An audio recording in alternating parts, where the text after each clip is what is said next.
Sasa ukiangalia ni vizuri uweze kuanisha hali ilivyokuwa kabla na hali ilivyo sasa, lakini pia unaweza ukaangalia na katika mataifa mengine wamekuwa wakifanyaje.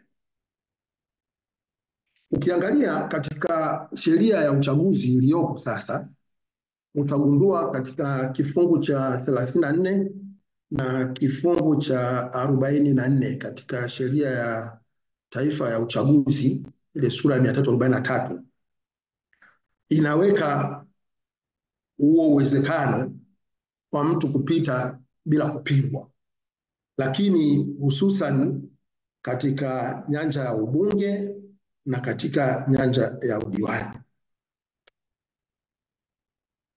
Utaratibu uliopo sasa ni kwamba mtu akiisha kuwa ametangazwa na tume kama ni mgombea halali, ni mgombea yuko peke yake, basi anatangazwa moja kwa moja kuwa ameshinda huo uchaguzi. Kwa hiyo hakuna uchaguzi, hakuna kupiga kura, hakuna kitu chochote kinachofanyika.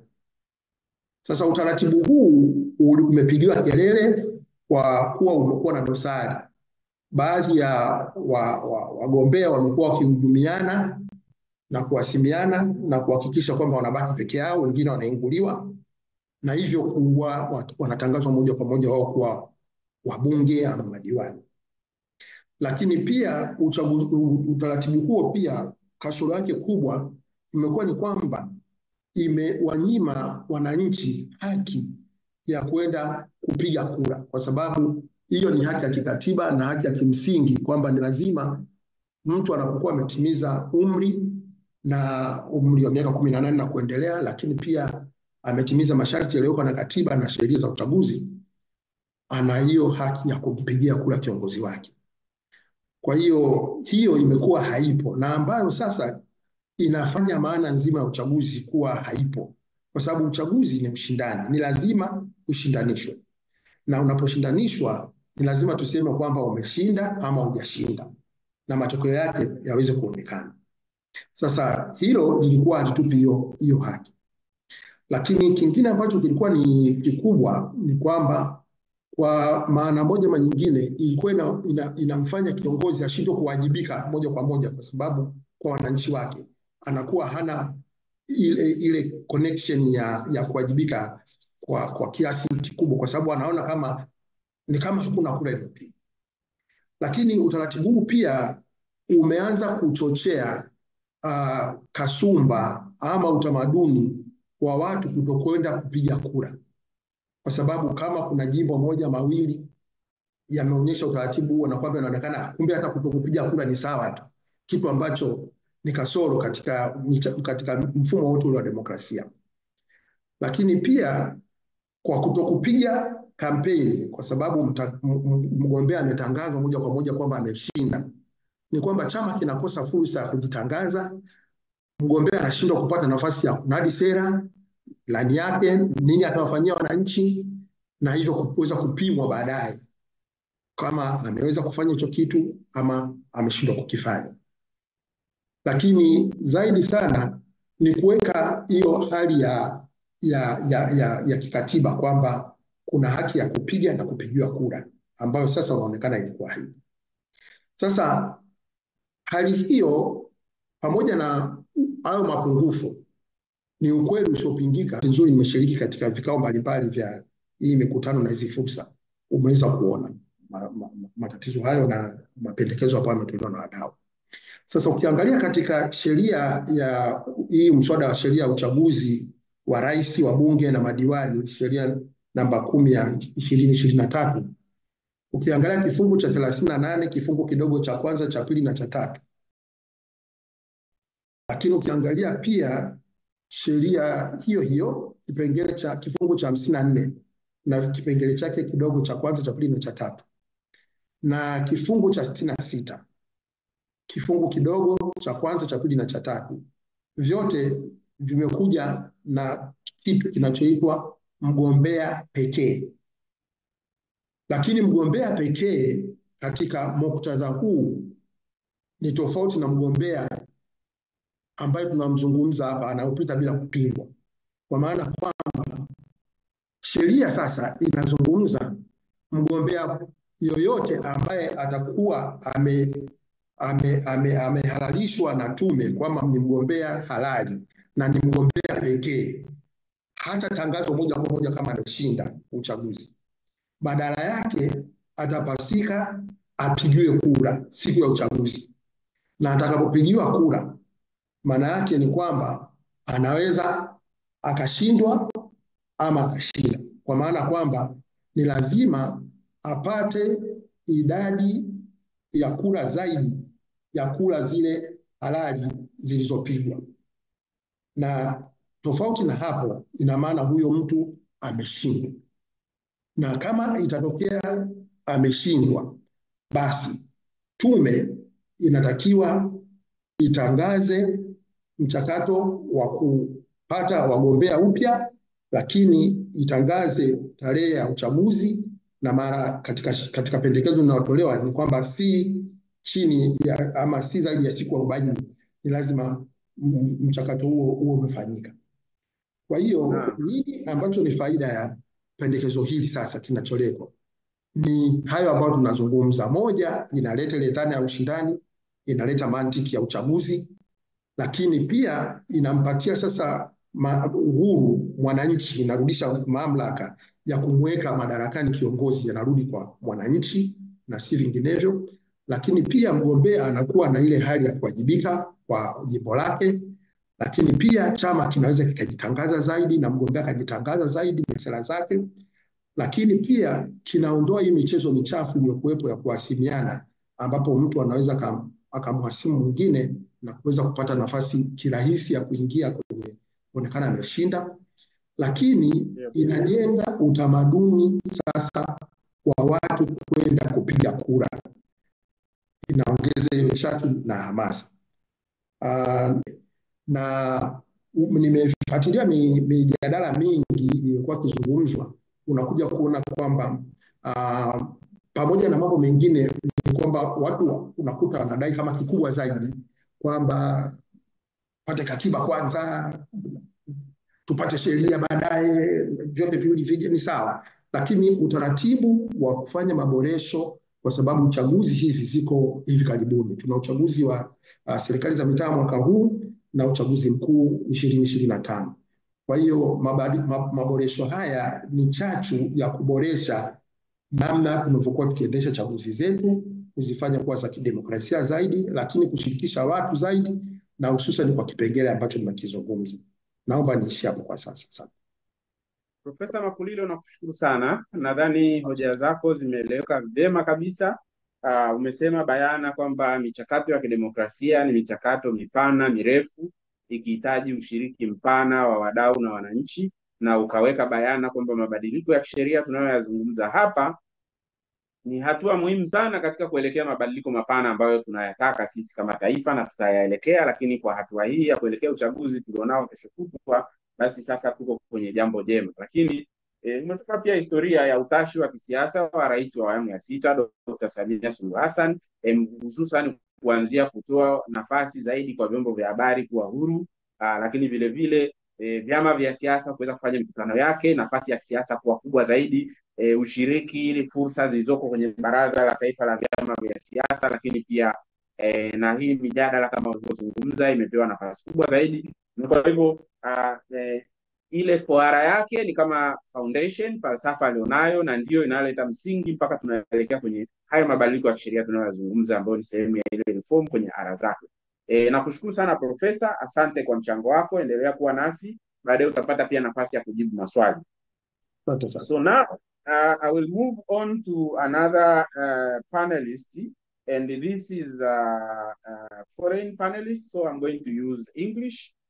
Honorable Suzanne Dosi, who is a member of parliament in Malawi, but she's also a chairperson of the parliamentary committee on media and communication.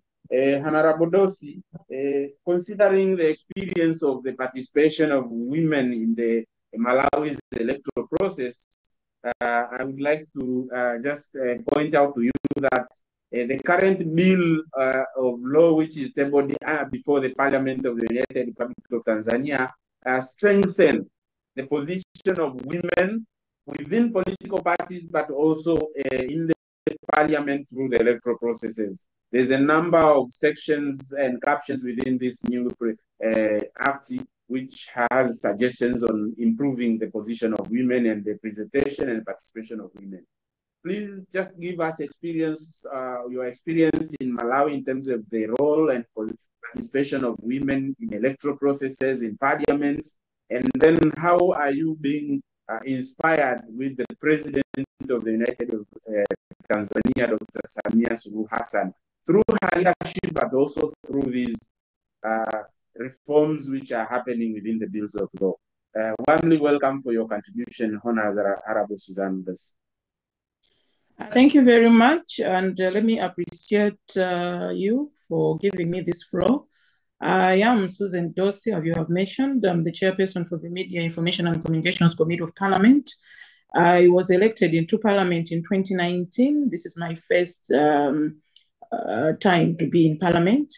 In Malawi, we are 40 women out of 193 members of Parliament. That represents about 22%. There are a lot of issues that we are discussing in Malawi, especially on how we can return the seats for women MPs, female MPs, as well as making sure that we have more female MPs in Parliament, because we'll be having the next election in 2025. So in Malawi, we have a women caucus in Parliament where female MPs, all the female MPs belong to that caucus, where we discuss, we help each other on how we can work together to make sure that the number of female MPs in Parliament increases. So we normally go and do some constituency visits to female members of Parliament constituencies. We have some NGOs who support us throughout our time. So they will be supporting us up until 2025. The issue is to make sure that we retain the number that we have in Parliament and to make sure that we increase the number of members of Parliament in the next election. Hello? As a female member of Parliament, we face a lot of challenges. One of the issues is that most of the female members of Parliament do not have the required maybe capacity. Most of the times we face a lot of challenges in issues of gender-based violence as well as maybe online violence. But we have stood on our grounds that as women, we will make sure that we still thrive and make sure that we have a lot of women in Parliament.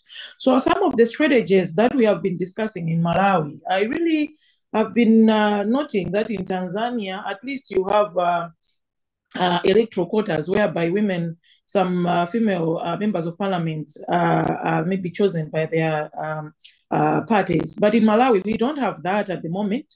We are lobbying for that so that maybe in the next election, we want to increase the number of women by having the electoral quotas. Of course, we are facing some hiccups, facing some challenges, facing some opposition from male members of Parliament who feel that we shouldn't just pick women to come to Parliament, but we have all of us to fight for the positions that are there. So as women, we also have to contest. We shouldn't just come to Parliament because our parties have sent us there.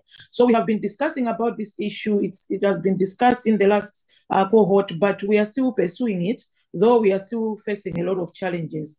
The other one is whereby as women, when we approach the electoral period, we are supported. Normally, the nomination fee is paid by maybe non-governmental organizations who support us. So they pay for all the women so that they should be able to increase the number as one way, deliberate way of making sure that most of the female members of Parliament, maybe the aspirants, come to contest. So they pay for our nomination fees. This is a very encouraging way of maybe making sure that a lot of women come up and contest. You may be aware that most of the times as women, maybe we fail to contest due to maybe the financial capabilities that we have. Most of the women, they might not have the financial muscle. So they will just end up saying, no, I will not stand. I just want, I think I cannot manage to do it because I don't have the enough finances. So as in Malawi, there's that deliberate effort whereby our nomination fees as women is paid for. And also we have, as I mentioned, that we have this caucus in Parliament. This caucus is well supported by Parliament. So they make sure that we have our meetings every quarter. We discuss the issues of women, how we can make sure that we have a number of women in Parliament. And also maybe to mention that our President Lazarus Chakwera, has made sure that he elects a lot of women in leadership positions. We have ministers, about 14% of our ministers are women. So we really appreciate that. And just to mention that I also appreciate what the President, Samia Suluhu Hassan, is doing in Tanzania, whereby she empowers women by putting them on leadership positions. I read somewhere about how she has been appointing ministers. For instance, the Minister of Defense, who is a woman. That is very commendable. And as you are going towards the elections, I think it is a very good time that she has been maybe creating a very good environment by bringing up these bills. Because most of the times, if there's a political will, the leaders are ready to support, maybe to make sure that the electoral bills or maybe issues on women are encouraged. Then we really have a fertile ground whereby we can be able to do a lot. So I really commend President Hassan for the efforts that she has been doing to make sure that a lot of women are being put in leadership positions. Maybe just to add also, to commend her. Last time we had Cyclone in Malawi, she came and visited us. We really appreciate it as women. As a new politician, as a young politician, I really commended her for what she did. She came here, she visited some of the communities in Malawi. That's a motherly role that she played. And we really appreciate that we have a female president neighboring our country, Malawi. She's a role model to some of us as young politicians. And I really appreciate her leadership role and the issues on human rights, as well as the pro-democracy, whereby as the chair of media committee, I really commend her that she had to lift a ban on press freedom, whereby the press in Tanzania are really free and access to information, where she was able to make sure that there is really access to information. So as a woman, as a female member of parliament, I really appreciate that. Just to mention that, as I indicated in my preamble, that I understand that in Tanzania, the electoral quota issue is really working, but when someone is elected in the constituency, it gives you more power, more energy, as well as more respect, because you really take care of a lot of people in the constituency. So I would really encourage Tanzania, as well as the president, that she makes sure, and the bills that have come in, to make sure that there's a conducive environment for women to participate. Because normally what happens, maybe when we are going towards the elections, we have primary elections, like here in Malawi, we do primary elections. But what happens when you go to the primary elections, what comes up is that most of the people that win at the primary elections are men. So it is high time, it is now the time that we have to make sure that we put proper laws, as well as proper laws, so that women can be given that chance to contest and be elected members, not just being put by the really encourage that we really need more women. Because I understand Tanzania has only 9.1% of women who were elected on ballot. So this time around, it is time to increase the number of women who will be elected in parliament through the ballot. I'm not saying that the issue of special seats is bad, but still, I would say that we really need women to be elected on the ballot, including those that will be put on special seats. That means the number will increase. So that would be a very good move. Also, maybe just to mention that these bills, I think it is high time that we really take advantage of maybe changing some of the clauses in the bill, making sure that we also put some clauses that protects women on abuse, especially during this election, when we are going towards election. There's a lot of abuse, online abuse, even in the villages when we go to do our campaigns. We face a lot of challenges. There's a lot of violence against women. Women are underrated. They feel like maybe a woman cannot do it. If I can give an example, the time I was doing my campaigns, you hear men saying a male cow cannot push a cart, and then you ask, why should someone say like this? That because I'm female, then I cannot do it. It's only male who can do it. No. So we really need to put that clause so that women are protected against violence during the campaigns. We really have to protect our women. We are called a lot of names, especially when maybe you are not married. Then they call you a hooker. When you are married, they will call you a lot of names, just maybe to frustrate you not to stand. So you end up seeing a lot of women not coming up, not contesting, because they are afraid of being called names. They are afraid of being given a lot of names. So we really need to make sure that the bills or cover have a clause on gender-based violence, as well as any other type of violence that is perpetrated on women. So just in conclusion, to really appreciate, commend the president.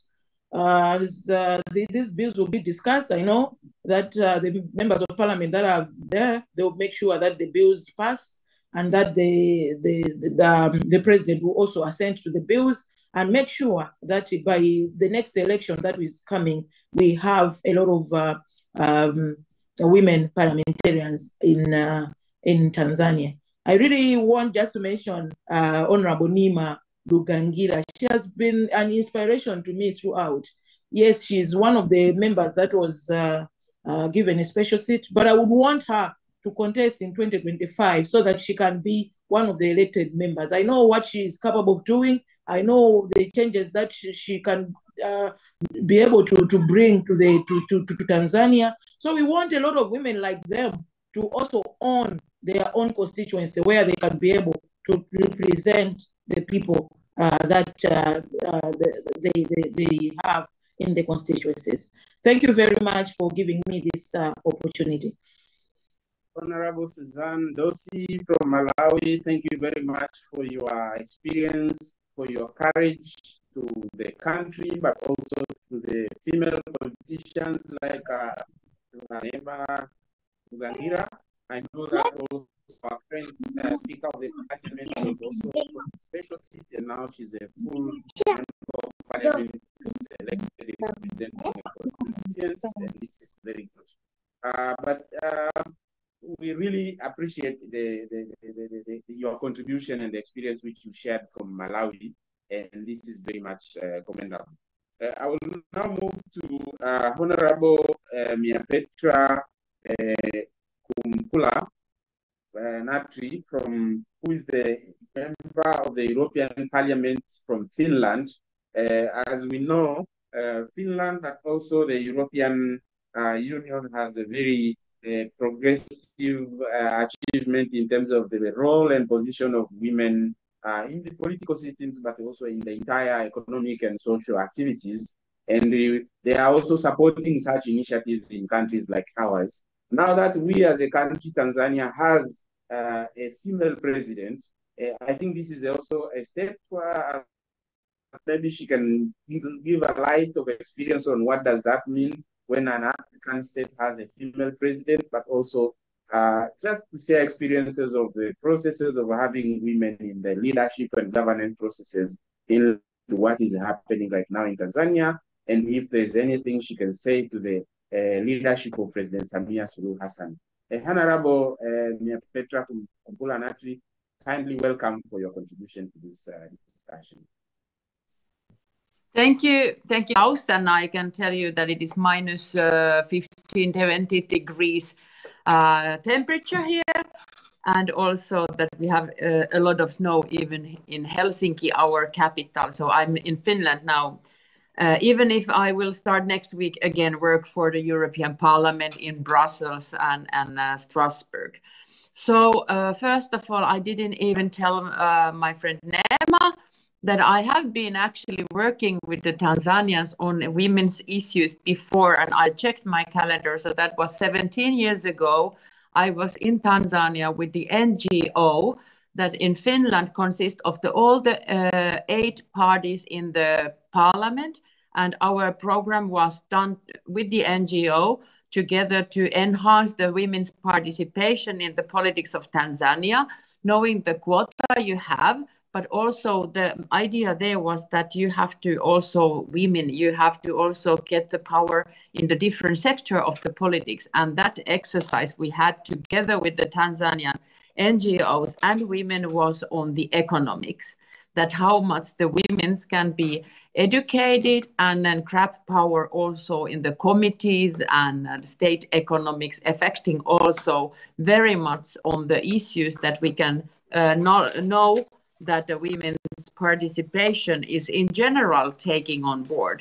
So why we need more women is of course the get experience from the other gender, and then also the justice that women represent half of the population, and then this critical mass of actors. But that exercise was really on the topic. So it is not enough you have women on the parliament if they then work on the issues that are that meaningful.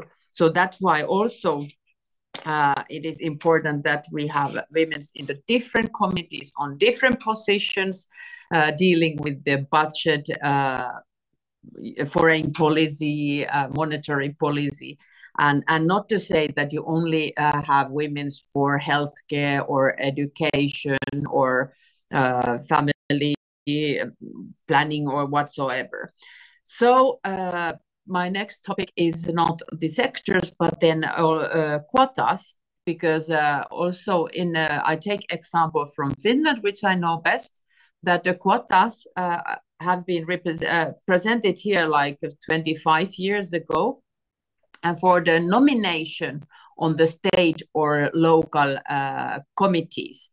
So we don't have quotas for elections, but we have quotas for nominations. So people can freely elect who they want, but when we nominate people under the parliament or any state level, or we nominate people to prepare something on the local city level, all these committees, nominated bodies, need to fulfill the quota of 40%. And one argument we were using that 25 years ago was that we get more experienced women, because often it says that, yeah, if it's the quality of the nominated persons, is it their knowledge? And then we asked that why you don't have more women with knowledge and experience if you never have a chance to start. So this quota was then taking as 40% any committee on the local or country level. So I think sometimes it also worked for men, that when we nominate people for education board, or we nominate people for some social care work, that you have to nominate also 4 men out of 10. So that has been functioning quite well.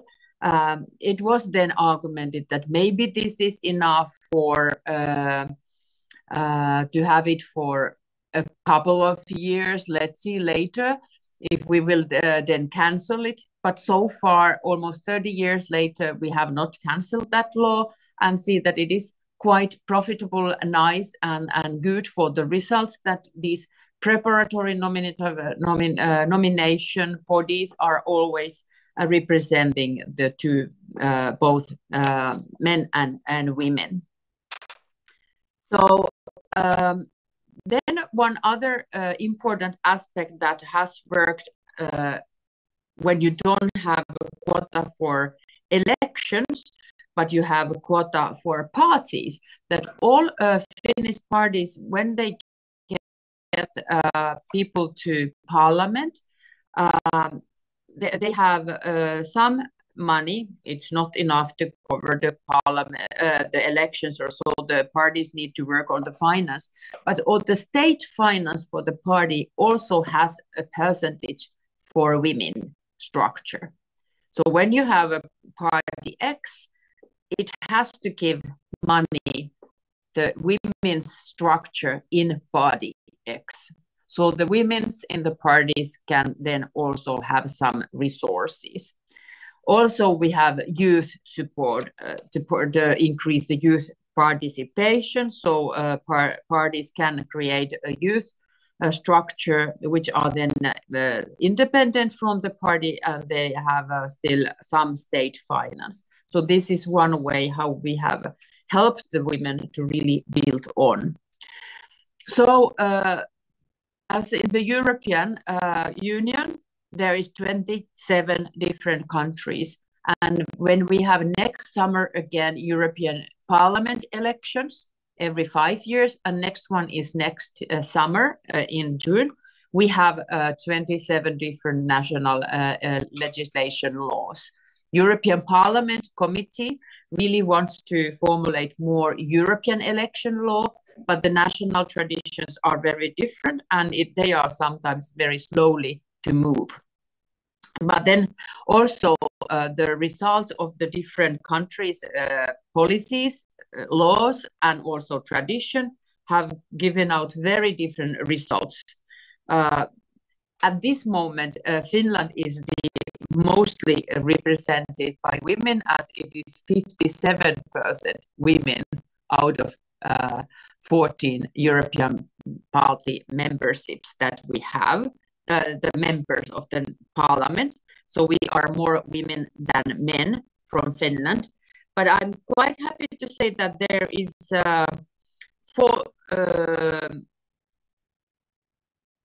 there is 11 countries out of 27 that has more than 40% of the women in their members of the European Parliament. So some country like Spain can elect 40 members of European Parliament, and they have some 48% of women. And like Finland had 14 seats, and we had the 57. Sweden, 52% of women in the European Parliament. Spain and Portugal, 50% of women's participation. And also the big countries like France, it has 48% of women in the European Parliament. But then we have the other end, that is Romania, Cyprus, and Greece. They have less than 1/4, less than 25% of the members in the in the European Parliament. The very worst case is in Romania. They only have 15% of their seats, which are 33. And they have only 15% of women in the European Parliament. So that depends very much on the national laws, how you have created the system, and then it depends on the parties, of course. So these countries also have different systems. Some countries have, like Finland, we have 14 seats, and that is the whole country, one constituency, and then we don't have list elections. So we cannot use the list to put the members on the list. But next example is from Sweden. All the parties, they put the candidates like man, woman, man, woman, man, woman on the election list. So it is kind of guaranteed that you get both men and women elected then. This is what we also often use in many countries inside the parties. So national laws dedicate a lot to support the women participation, but it is very important that the parties also have their laws and their party rules so that it enhances women's participation. So let me conclude my part here in the beginning for something more experience and what is still under construction. It is the laws how to prevent online violence on women, because for example, in Finland, the previous government was led by young prime minister. She was only 34 when she was nominated, and she was a woman. But then we had 5 parties in the government, because in Finland, the 3-4 biggest parties normally have support from 20 to 25%. So it is more even for different parties, and then you negotiate so that you represent majority in the parliament. So in our system, it once then, I don't know, by accident, that all 5 parties were led by women. So you had 5 parties all led by women. So then the parties also nominated a lot of women. And then it was a study carried that shocked a little bit our society. We were thinking that we are so equal, that how much more harassment even these members of the government and the prime minister and party leaders have been facing in online compared to men politicians. So yes, online world is not easy for anyone. I think it's quite nasty nowadays, many of them. And the European Parliament is really trying to prevent also that in a legislation that we have done for platforms. It will be in power this year, that platforms have also responsibility on the content when it's lies very much, or if it's untrue, and also if it's illegal.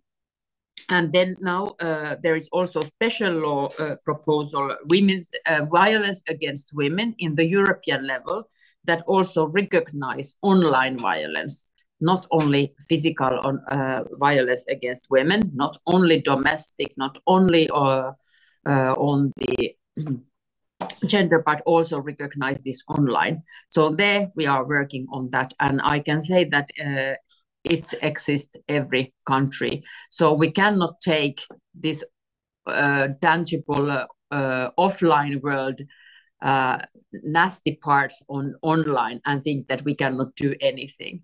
But we have to try to build society that online equals offline when it comes which is legal and which is good. Thank you so much. Thank you very much, Honorable Kumpulanatri. I think what I'm learning from the experience you have shared from Finland, but also from Europe, is that although there's a lot of improvements on your side in terms of women participation, but also in terms of protection of women from discrimination, but also violence, is really progressive, but there's still some efforts which are still happening right now, which means there are also some challenges on that side as well. Based on your experience of also working on this space here in Tanzania in the past with the civil society, and now that there is reforms which we are having, what is your word on us as a country?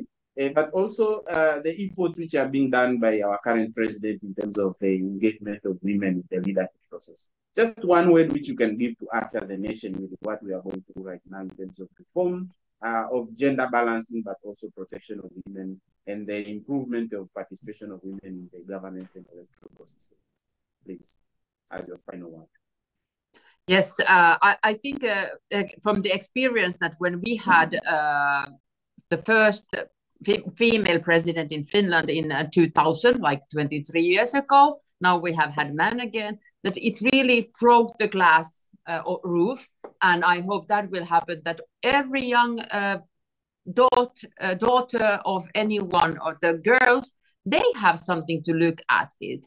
So they don't have this in mindset that president equals man. And then when we had the president for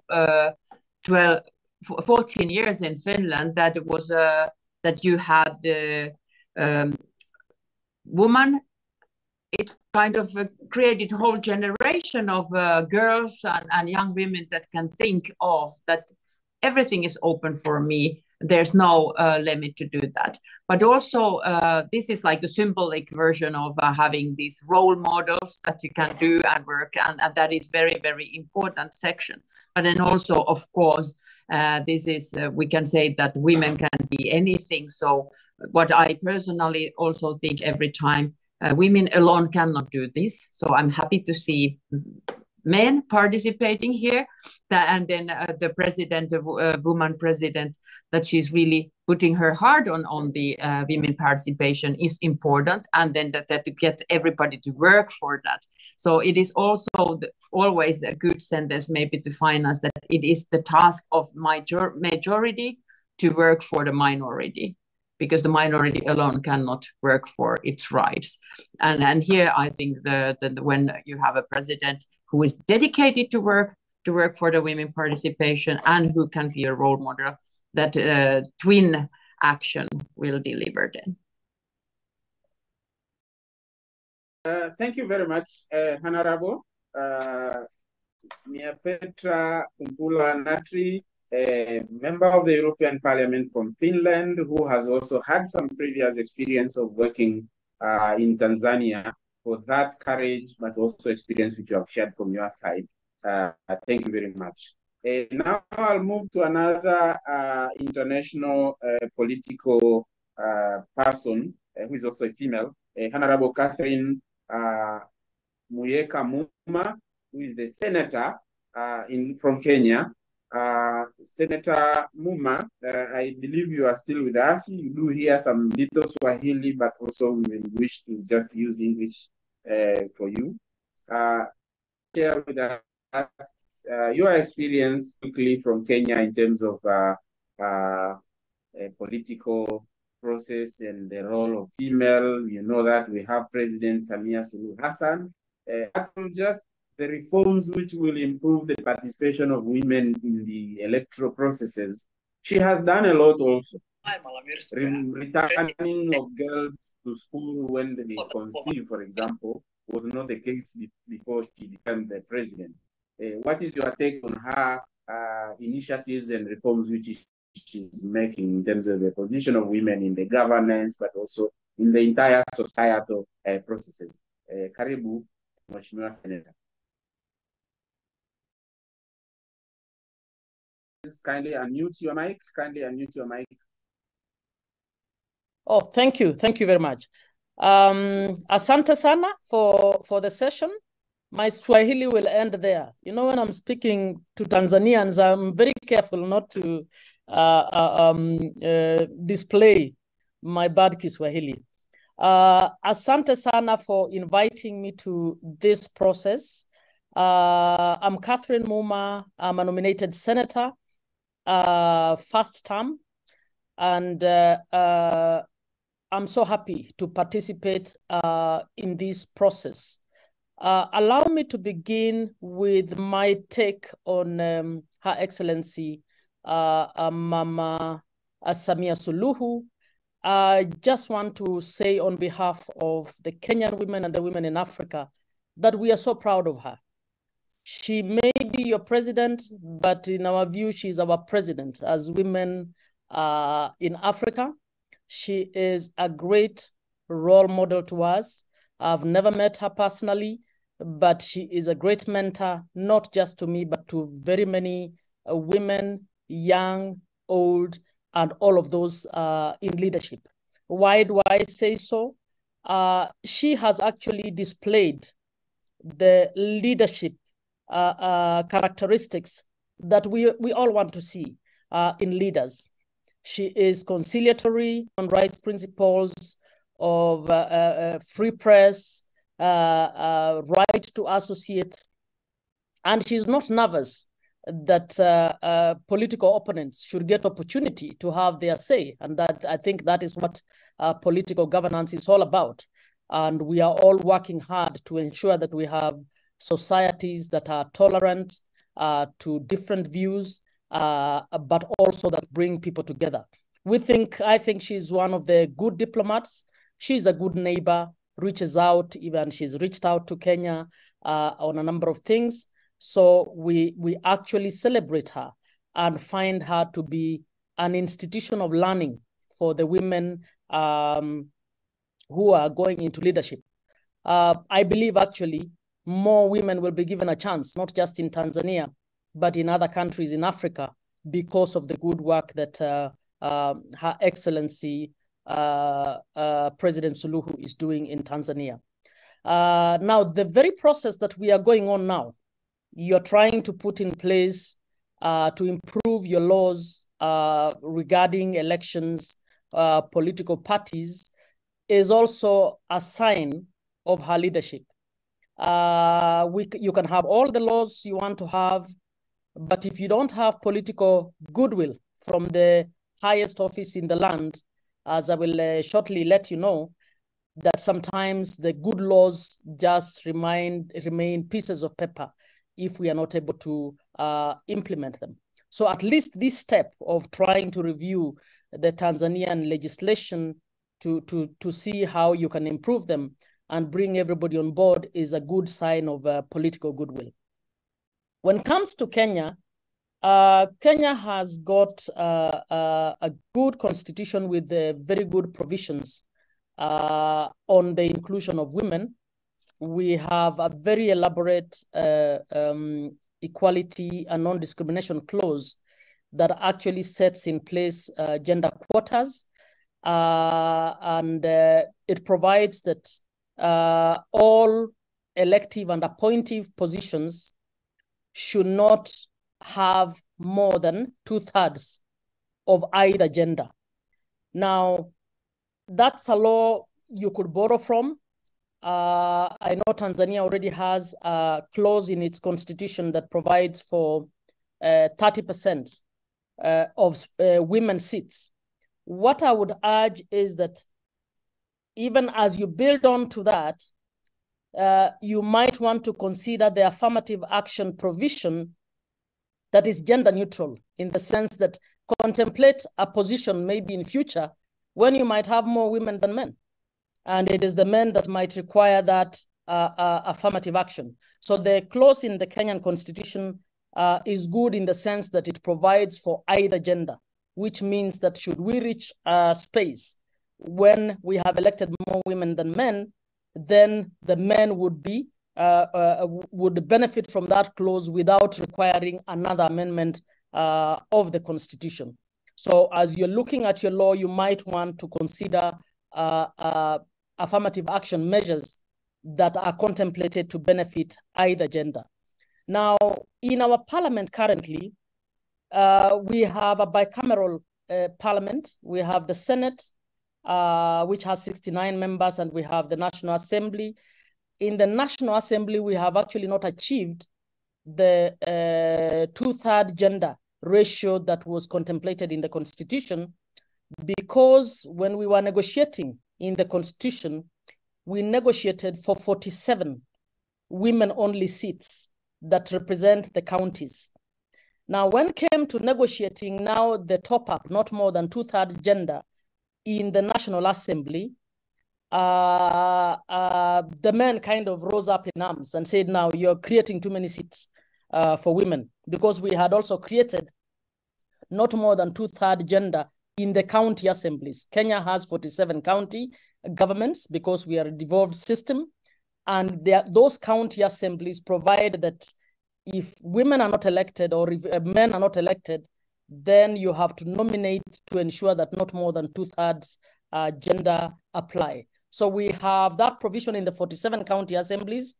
but we did not manage to negotiate it for the National Assembly and for the Senate. So currently, the Senate has 30% women instead of 33% as required. And the National Assembly has about 21%. We have elected positions, competitive positions, which are 290 in Kenya, but only 29 women were elected to that position. Now, why only 29?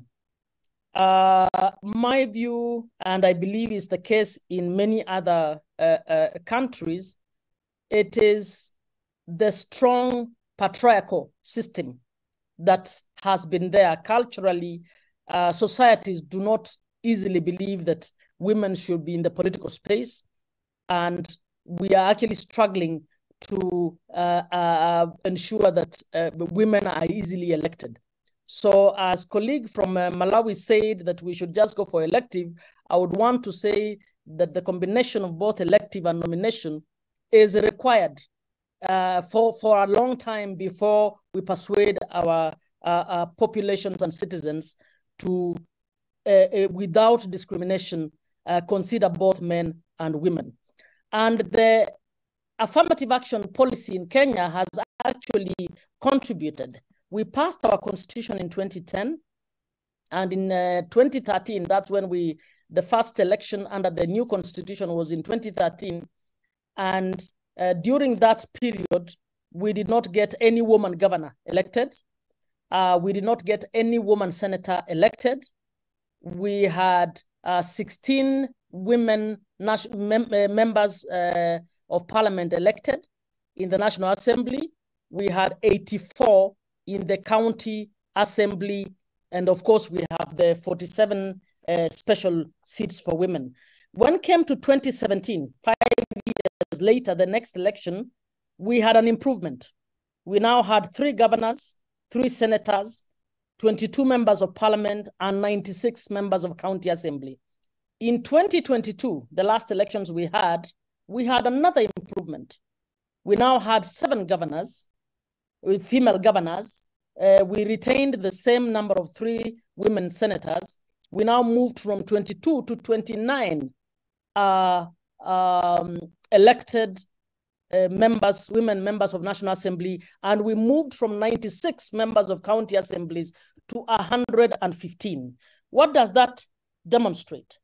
That as you bring more women in the political space, and you are able to give them the courage to run on their own, but you also are able to demonstrate to the citizens that there's nothing wrong with having women as leaders. So what is showing is that progressively we are able to elect more women because we have women in the spaces, including the affirmative action spaces. So I would want to urge that as you're looking at these laws, please do not underplay the role that affirmative action plays.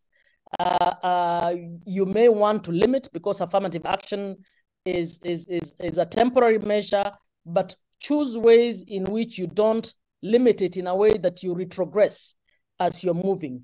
You might want to limit the number of times an individual can benefit from an affirmative action seat instead of limiting the period for which you will have affirmative action seats. But very important, the 3 laws that you guys are trying to revise are extremely important. When it comes to the Electoral Commission, you must ensure that you put in place provisions that can achieve independence of that commission. In terms of selection of the members of that commission, you might want to consider a formula that will make all political players to actually feel that the Electoral Commission is not leaning towards any one particular person. You want the registrar of political parties, or if you are establishing any, to also be an independent office. But you also want the political parties law to be able to set down minimums that will ensure a fair play for all those who want to participate. And you might want to also provide a law, a provision that can limit the use of campaign financing. Now, in Kenya, we've reached a level where, unfortunately, it's not something to emulate, where the amounts of monies that are being used in election campaigns are completely unbelievable, to the extent that if we are not careful, elections are going to be a game of only the rich or a game of the corrupt, because there are people who spend more money in the elections than they will ever earn in all the 5 years that they'll be in parliament. So all those are key issues that you actually want to look at and be able to see what can you put in law that will ensure independence, will ensure transparency, will ensure equal opportunity for every citizen to participate in the vote, and equal opportunity for every person with the leadership qualities to want to vie without feeling that they have actually been locked out. But even as we do so, I'd like to caution that you must remain a country that respects the rule of law. In Kenya, we have litigated in 4 cases to try and implement the not more than 2/3 gender rule. The courts have ruled requiring that Parliament enforce and revise the law to ensure the 2/3 gender rule, but this has been defied. And that's why I was talking about political goodwill. If you have political goodwill, then you won't defy the law that you put in place. So I hope the laws that you put in place will be laws that in future you'll be able to actually respect. So we urge that you think through, allow participation of everyone, allow candid conversation, and put in place a law that you intend to implement, not a law that you will claw back on as you move on. And beyond the laws, I would want us to know that at least for women, persons with disability, youth, beyond the laws that will be in the books, you must apply other strategies. All politics is local. So I believe, I don't know what the local situation is for you. Even as we urge you, I hope, Mheshimiwa Neema, you're going to go for an elective post.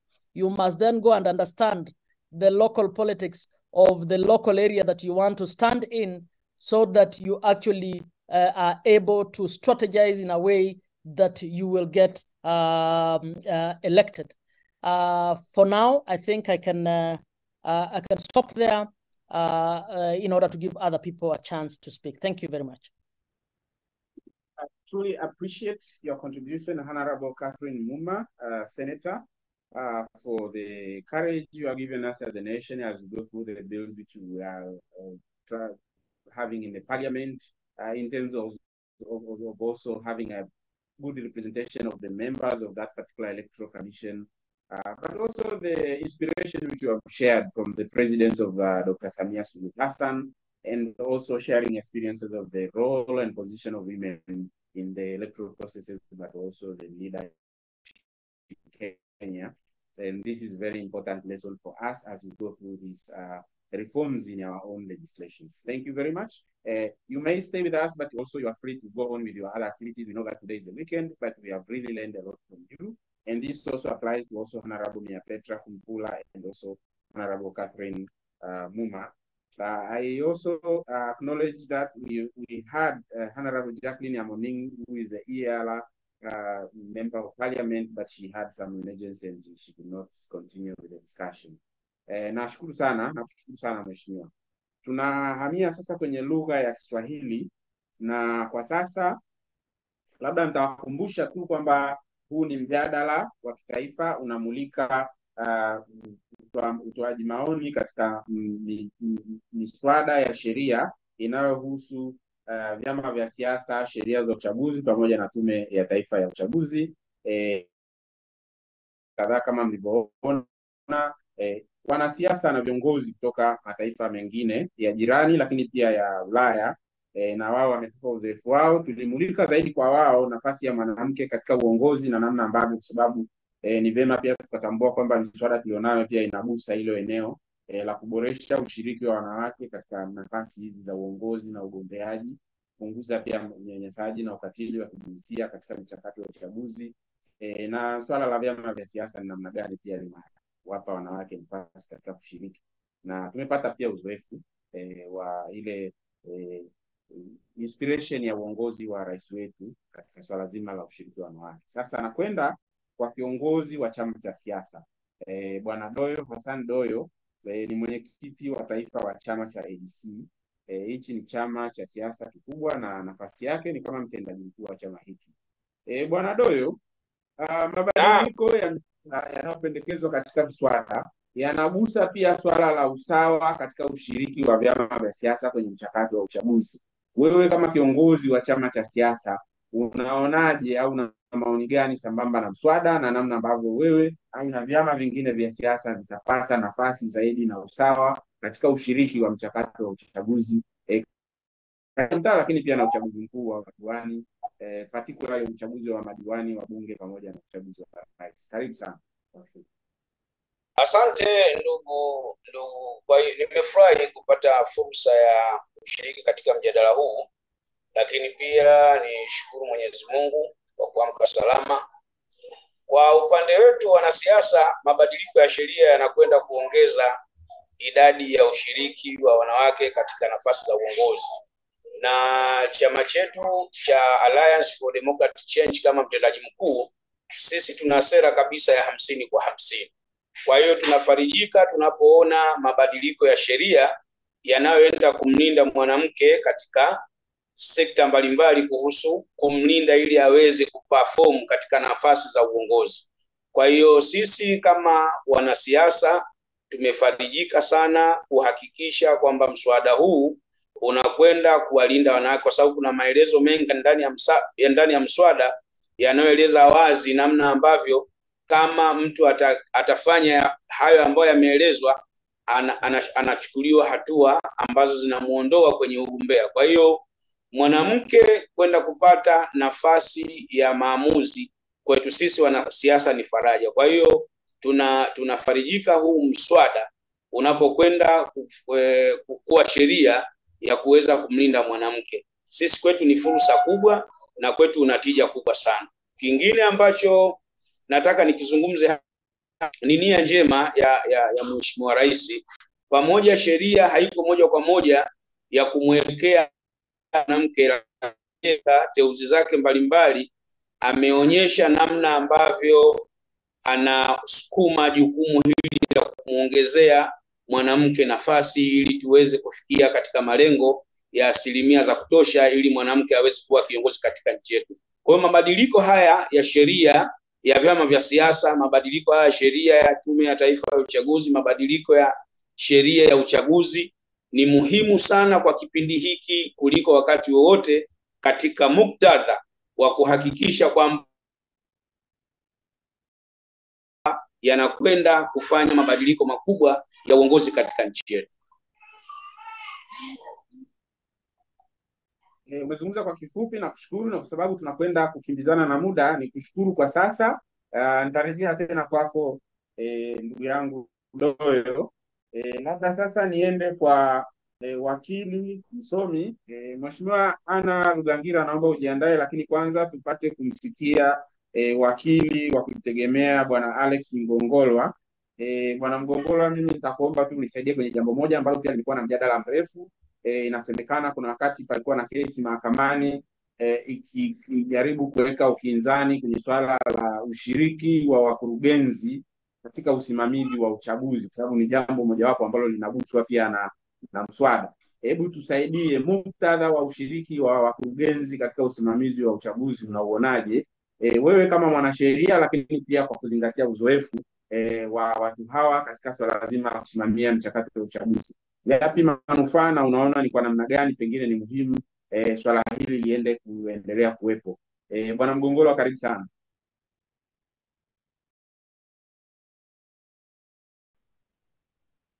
Asante sana Bwana Hezron. Mimi naitwa Alex Mgongolwa, ni wakili wa kujitegemea. Nikilitazama ushirika wa kurugenzi kwa mujibu wa ile kesi maarufu sana ya Bob Chachawangwe, ni kwamba mahakama ile ya Afrika ya haki za binadamu iliangalia katika hali ya kwamba katika kila nchi kuna mifumo yake, kuna utawala wake, kuna uongozi wake, ambayo mazingira katika kila nchi huwa yana dictate kwamba ni namna gani ambavyo nchi ile inaweza kutumia mifumo. Ukiangalia kwa mifumo tulionayo Tanzania, unaweza kaona kwamba kwa kiasi kikubwa sana mfumo ambao umejikita zaidi na uko karibu sana na watu ni mfumo huu wa serikali za mitaa. Sasa serikali za mitaa kule imeanza kutoka kule chini mpaka katika ngazi ya wilaya, ngazi ya mkoa. Ukiondoa serikali za mitaa, ni vigumu sana kupata mfumo ambao utakuwa rafiki katika kuwezesha uchaguzi huo kuwa huru na haki, katika kuangalia kwamba ni nani ambao wanashiriki. Watu wa serikali za mitaa au uongozi ule ambao wa serikali za mitaa ndio unaojua kwa kawaida, unaoshinda na watu, unaodili na watu katika day to day activities. Kwa maoni yangu, ukiniuliza, nasema kwamba mfumo huo ni mfumo ambao kwa wakati tulionao ndio mfumo ambao ni sahihi, kwa sababu kinachoweza kuangaliwa na kukidhi mahitajio ya uhuru na usawa ni namna ambavyo sheria na taratibu mbalimbali zimeweza kuainisha muundo ufanye vipi kazi. Kwa mfano, wakurugenzi wana viapo vyao, wana viapo vya kisheria ambavyo wanatazamiwa kuvitii, lakini pia wakurugenzi hao wana maadili ya kazi zao na wamepatikana kwa njia ya mchakato ambao uko sahihi. Mapungufu katika kila mfumo yanaweza kujitokeza, lakini kwa vile kwa hali tulionayo sasa hivi mifumo hiyo bado tunaitegemea, na mimi naona kwamba ni muhimu mfumo huo ukatumiwa ili kuleta matokeo chanya zaidi kuliko mfumo mwingine wote ambao utakuwa una gaps hapa na pale. Kwa gaps hizo katika maana ya uchaguzi ni kitu ambacho hakitakiwi au hakihitajiki, kwa sababu demokrasia ndio kila kitu, ndio siasa yenyewe. Uchaguzi ndio siasa yenyewe, na kitu cha msingi katika uchaguzi ni kumpata kiongozi ambaye wananchi wanamtaka. Nakushukuru sana wakili Mgongolwa, nadhani umejibu kwa kifupi sana, lakini labda unaweza kutanua kidogo kwa kifupi pia mabadiliko ya sheria, wewe kama mwanasheria, miswada inayopendekezwa, una lolote jingine ambalo unaweza kuongeza? Na labda niwasilishe kwa kifupi kwa maslahi ya muda, lakini huku nikizingatia kabisa kueleweka kwamba sheria hii inayopendekezwa, mswada huu unaopendekezwa ambao ni wa sheria ya tume huru ya uchaguzi. Mswada huu ukitaka kuangalia katika maana ya kuhakikisha kwamba kutakuwa na uchaguzi wa uhuru na haki, naomba nijikite katika maeneo makuu manne ambayo mswada huu umejieleza.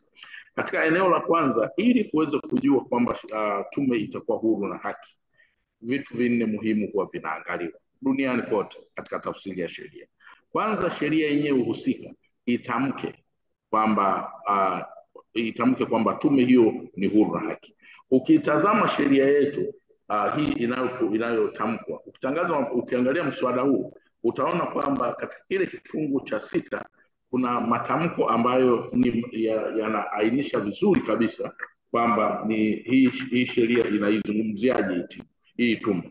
Inaizungumzia tume hii kwamba ni tume itakayokuwa, inatamka kwamba tume itakuwa ni chombo huru kinachojitegemea na maamuzi yake hayataingiliwa na chombo chochote au kulazimika kufuata maagizo ya mtu yoyote au idara yoyote ya serikali au maoni ya chama chochote. Haya ndiyo maeneo ambayo tume zote duniani huwa zinaingiliwa. Ukiangalia kwenye maeneo yote haya manne, basi sheria imetamka, na sheria imetamka kwa makusudi kwamba maneno yaliyotumika yamekuwa ni maneno ambayo ni ya uwazi zaidi. Hakuna maneno mengine mazuri zaidi ya haya ambayo yangeweza kutumika ili kuweza kubainisha hilo. Kwa hiyo swala la kwanza la matamshi, sheria imetamka sawa sawa, lakini hapo masuala mengine ili tume iweze kuwa huru na haki, kwa sababu tunapozungumzia uchaguzi ambao ni huru na haki, tunazungumzia uhuru wa tume, kwamba tume itamtangaza tu yule aliyechaguliwa na wananchi. Haiwezi kumtangaza mtu mwingine yoyote kwa shinikizo la chama cha siasa, kwa shinikizo la serikali au kwa shinikizo la chombo kingine chochote. Kwa hiyo kwangu mimi kipengele cha 6 ni kipengele muhimu na kilikuwa kinahitajika sana. Ukiangalia kwenye zile 4Rs unaona kwamba reforms, katika R ile ya reforms, hizi ndio reforms zinazotakiwa. Lakini kitu kingine ambacho huwa kinazingatiwa katika kuiona tume ikiwa huru na haki ni namna ya upatikanaji wa hao wajumbe wa tume. Kwa mujibu wa mswada huu, wajumbe wa tume watapatikana kwa kusailiwa. Ipo kamati ambayo inaanzishwa kwa mujibu wa mswada huu, ambayo kamati hiyo kazi yake kubwa itakuwa ni kama kusaili watu wanaoomba kuwa wajumbe wa tume. Na ukiangalia katika kamati ile imesheheni watu ambao wanastahiki au wana sifa zinazostahili. Kuna watu wenye hadhi za jaji, kuna mtu kama jaji mkuu, kuna watu ambao wamepewa kwa mujibu wa nafasi zao, mwenyekiti wa tume ya haki za binadamu na kadhalika. Kwa hiyo hao ni watu ambao watasaili. Lakini kitu kingine ambacho kinaangaliwa katika kuelewa au kuangalia uhuru wa hiyo tume ni swala la fedha. Tume itapata wapi fedha? Ukiangalia katika ibara ile ya 22 vipo vipengele vinavyojitosheleza vinavyohusiana na upatikanaji wa fedha na fedha zitatumika. Lakini ile ukiangalia katika kile kifungu cha 7 kinazungumzia, kifungu cha 7 kinazungumzia sifa za wajumbe wa tume. Sio kila mtu anaweza kuwa mjumbe wa tume, na ukiangalia majukumu ya hiyo tume ni majukumu ambayo ni mazito sana. Yanastahili mtu mwenye uwezo ambao utakuwa unashabihiana na kazi za tume.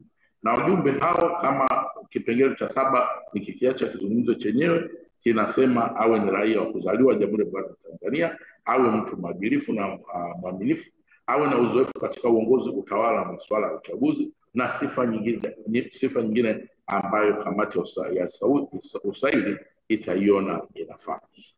Sifa zote hizi zimelenga katika kuleta weledi, na sifa zinazotamkwa kisheria maana yake ni lazima. Kwa hiyo mtu ili awe mjumbe wa kamati lazima awe na sifa za lazima ambazo zimezungumzwa hivi. Lakini umuhimu wa tume unauona kutokana na majukumu yake. Ukikiangalia kile kipengele cha 11, kipengele cha 11 kimeeleza kwamba tume ina majukumu gani yake. Nikisoma kwa haraka ni kwamba pamoja na mengine ni kusimamia na kuratibu uandikishaji wa wapiga kura, kusimamia na kuratibu uendeshaji wa uchaguzi wa rais na wabunge, kuchunguza mipaka ya kuigawa Tanzania, kuteua na kuwatangaza wabunge wanawake. Kwa hiyo majukumu au ukiangalia majukumu ya tume, ukiangalia wajumbe wa tume, ukiangalia ukiangalia uhalali au nafasi ya mjumbe wa tume, kwamba ana usalama kiasi gani kwenye tume. Hivyo ni vitu ambavyo kwa kitaalamu wanaita security of tenure. Sasa ile sheria ilivyoweza kukinga nafasi ya wajumbe wa tume, hata mjumbe wa tume akiingia, hata mjumbe wa tume hawezi akaondolewa katika nafasi yake kama mjumbe wa tume, isipokuwa kwa sababu ambazo zimeainishwa kwenye sheria. Na umetajwa mchakato, kwamba mchakato huo utakuwa ni ule ambao utahusisha kamati maalum itakayochunguza mgogoro huo na itampa haki za kutosha ili mjumbe aweze kupata haki zake. Kwa hiyo maana yake nini? Maana yake katika kipengele hicho ni kwamba huyu mjumbe wa tume atafanya kazi zake kwa uhuru, bila kujali mtu yoyote, katika maana kwamba pengine anaweza kahofia kwamba anaweza akatolewa wakati wowote kwenye nafasi yake, lakini nafasi yake kwa mujibu wa sheria hii imelindwa.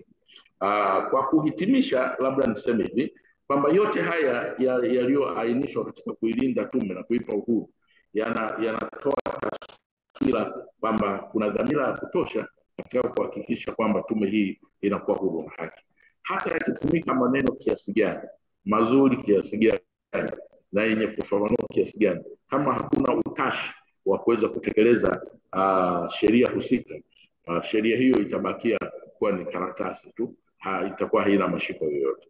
Kwa hiyo kikubwa zaidi kwangu mimi ni vitu viwili: moja, utashi, na la pili ni sheria yenyewe kujieleza vizuri, ambavyo naona kwamba sheria hii kwanza ina utashi kutokana na uongozi wa kisiasa uliopo, lakini pili imeainisha vipengele ambavyo vinatosha kuipa tume hii uhuru wa kutosha, uhuru ambao utaiwezesha tume hii kuweza kufanya kazi yake bila uoga, bila kuteteleka. Na mwisho wa siku, kama sheria hii itatekelezwa vizuri, kwa kuanzia ni kitu kizuri sana. Nashukuru sana.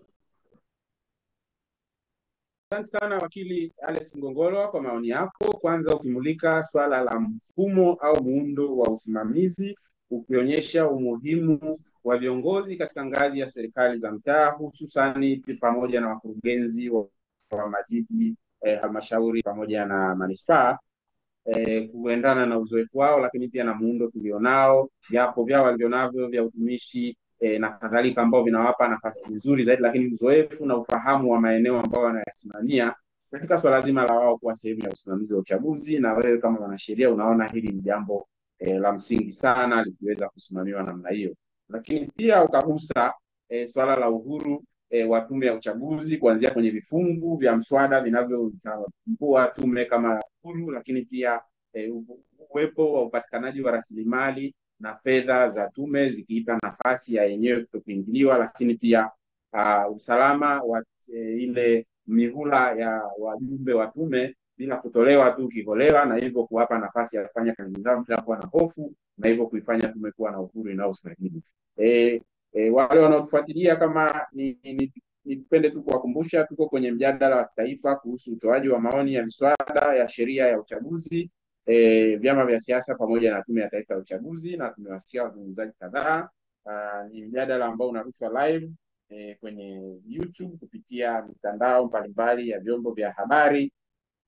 Tutavitaja kadhaa hapa. Tunayo Gilly, Bonny TV, Mwanahabari Digital, Global TV, Habari Digital, Lemutus TV, Mwanahalisi Digital, Bongo 5 Online, Tanzania Digital, Channel 10 Online, Mwananchi Digital, UTV, ITV, EATV, Taifa Digital, TBC, Azam TV, pamoja na Channel 10.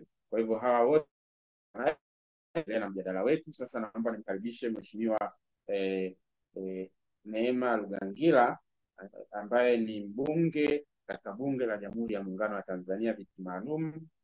Swali langu kwako Mheshimiwa Lugangira, umesikia mijadala jinsi ilivyoendelea, umekuwepo pia kwenye mchakato mzima wa siasa za Jamhuri ya Muungano wa Tanzania kama mwakilishi, najua pia umehusika na masuala ya siasa kupitia asasi za kiraia huko wa awali na kadhalika.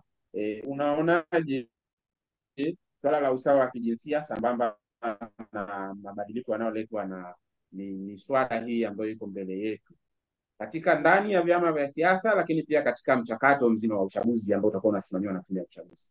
Tupe uzoefu na maoni yako. Karibu sana mheshimiwa. Nashukuru sana kaka Hezron. Napenda kuwasalimu kwa jina la Jamhuri ya Muungano wa Tanzania. Kama ulivyonitambulisha, kwa majina anaitwa Neema Lugangira, ni mbunge wa viti maalum kupitia Chama cha Mapinduzi, nawakilisha kundi la asasi za kiraia kwa maana Angels kwa upande wa Tanzania bara. Napenda kwanza kwa kutambua jitihada kubwa za Mheshimiwa Rais Dr. Samia Suluhu Hassan katika eneo hili la kuimarisha demokrasia hapa Tanzania. Na katika zile R4 mimi nitajikita katika R ya reform. Hichi ambacho tunakifanya ni dhahiri kabisa ile dhamira ya Mheshimiwa Rais Dr. Samia Suluhu Hassan ya kuunda kikosi kazi chenye lengo la kuimarisha demokrasia. Ilikuwa ni wazi alitambua yako mabadiliko ambayo yanatakiwa yafanyike, na kwa muktadha huo ikapelekea katika yale mapendekezo ya kikosi kazi yaliyotolewa ndio imepelekea mchakato huu wa mabadiliko haya ya sheria mpaka hivi sasa ambapo tunajadili. Na ni muhimu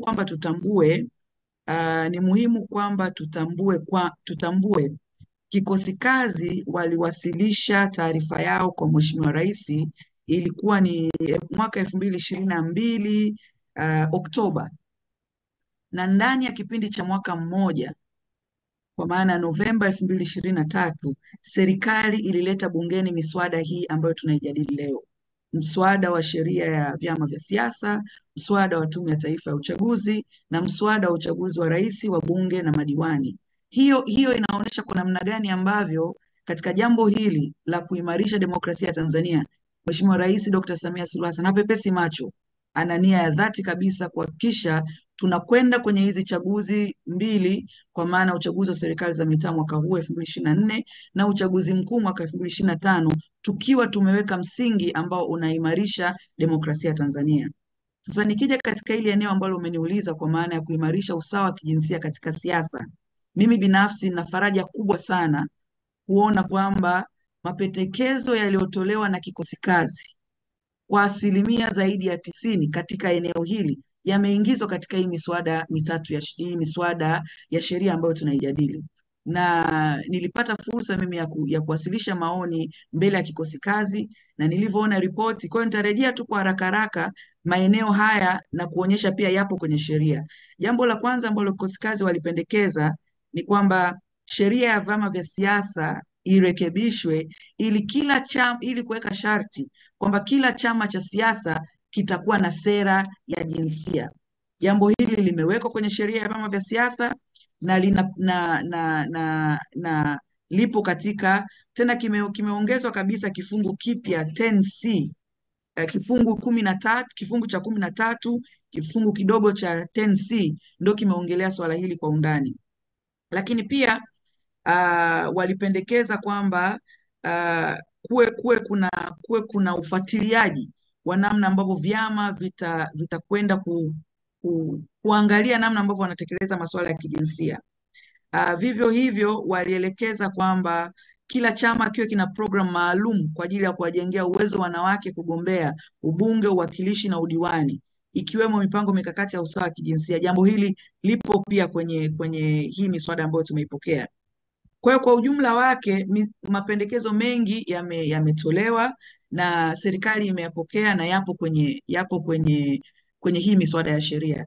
Sasa ningependa kujielekeza kwenye maoni ambayo Jumuiya ya Umoja wa Wanawake kwa maana UWT chini ya mwenyekiti wetu mjumbe wa kamati kuu ya Chama cha Mapinduzi Mary Pius Chatanda ametoa siku ya tarehe 3 na tarehe 4 Januari katika mkutano maalum wa Baraza la Vyama vya Siasa, ambayo maoni yale yanalenga kwenda kuimarisha ushiriki wa wanawake katika siasa, ambayo yatatupelekea kuwa na usawa wa kijinsia katika siasa.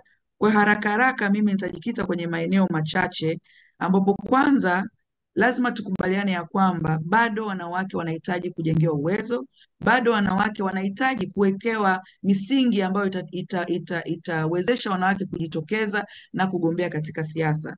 Kwa upande wa bunge tayari tunayo 30% kwa maana ya wabunge wa viti maalum, lakini hata ngazi ya udiwani pia kuna madiwani viti maalum.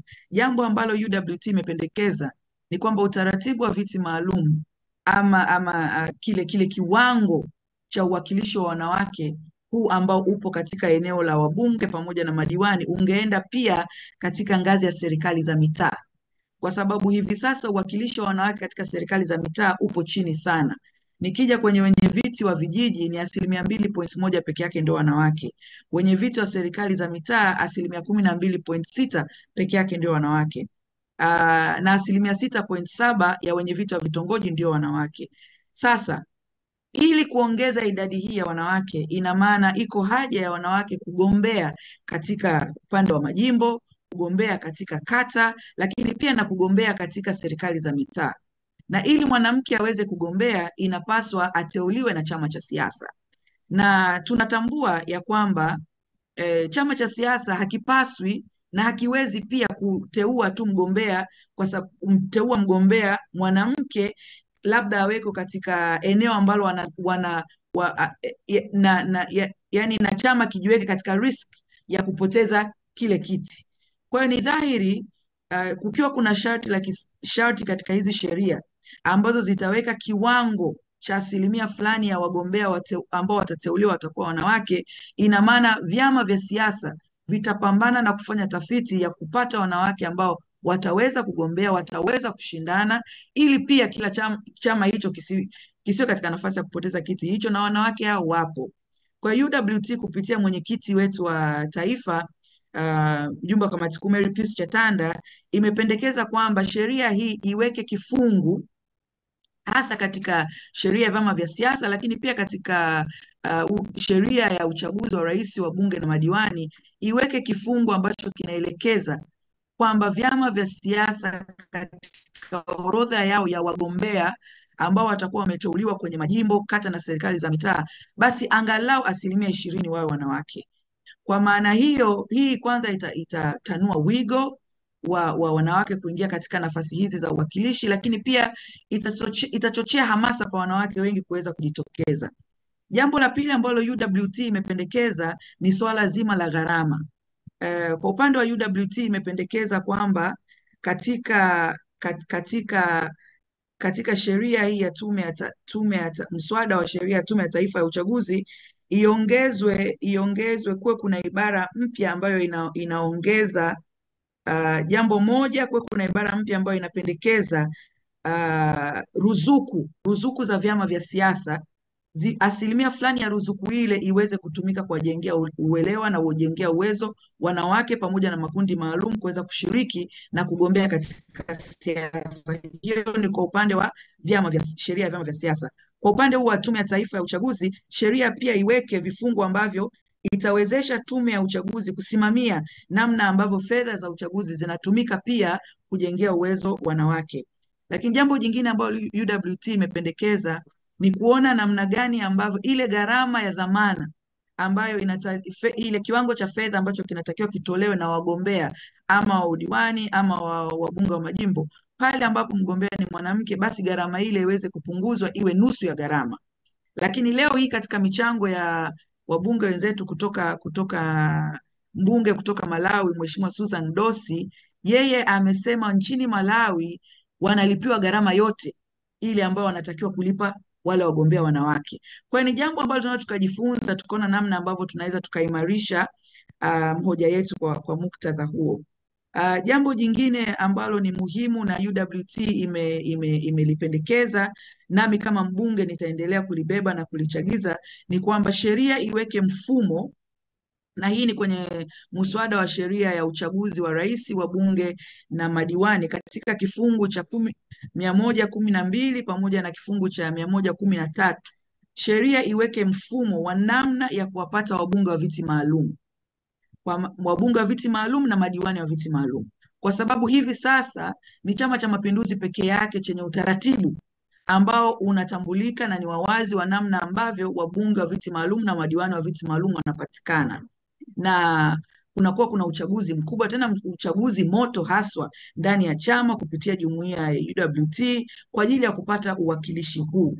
Lakini sasa umuhimu na msingi wa kupendekeza kwamba sheria iweke mfumo huu ni kwamba itasaidia kuimarisha na kupambana na ukatili wa kijinsia ambao wanawake wanapitia ndani ya vyama vya siasa. Jambo jingine ambalo mimi kama mbunge mwanamke, lakini pia kama UWT tumetambua na tunaipongeza serikali kwa kufikiria, ni kuweka kwamba kila chama cha siasa kiwe na dawati la jinsia. Lakini jambo ambalo sasa tunapendekeza, dawati hilo la jinsia lazima muundo wake uwekwe wazi kwenye sheria na ielezwe wazi namna gani ambavyo madawati haya ya kijinsia yataunganika ama yataweza kuwa na mashirikiano na ofisi ya msajili wa vyama vya siasa, ili kwamba msajili naye aweze kuwa na meno wa kuchukua hatua mbalimbali katika maeneo haya.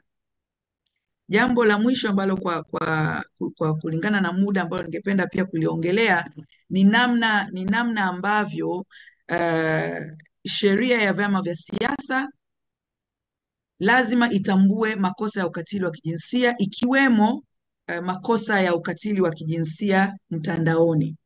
Lakini tunapokuja pia kwenye sheria ya uchaguzi, sheria ya uchaguzi wa rais, wa bunge na madiwani katika kifungu cha 60 kifungu kidogo cha kwanza inaeleza kwamba imeweka orodha ya makosa ambayo yanaweza kupelekea mtu kuenguliwa ama kukosa sifa ya kugombea pale ambapo atakuwa amethibitika kwamba amefanya kosa lile.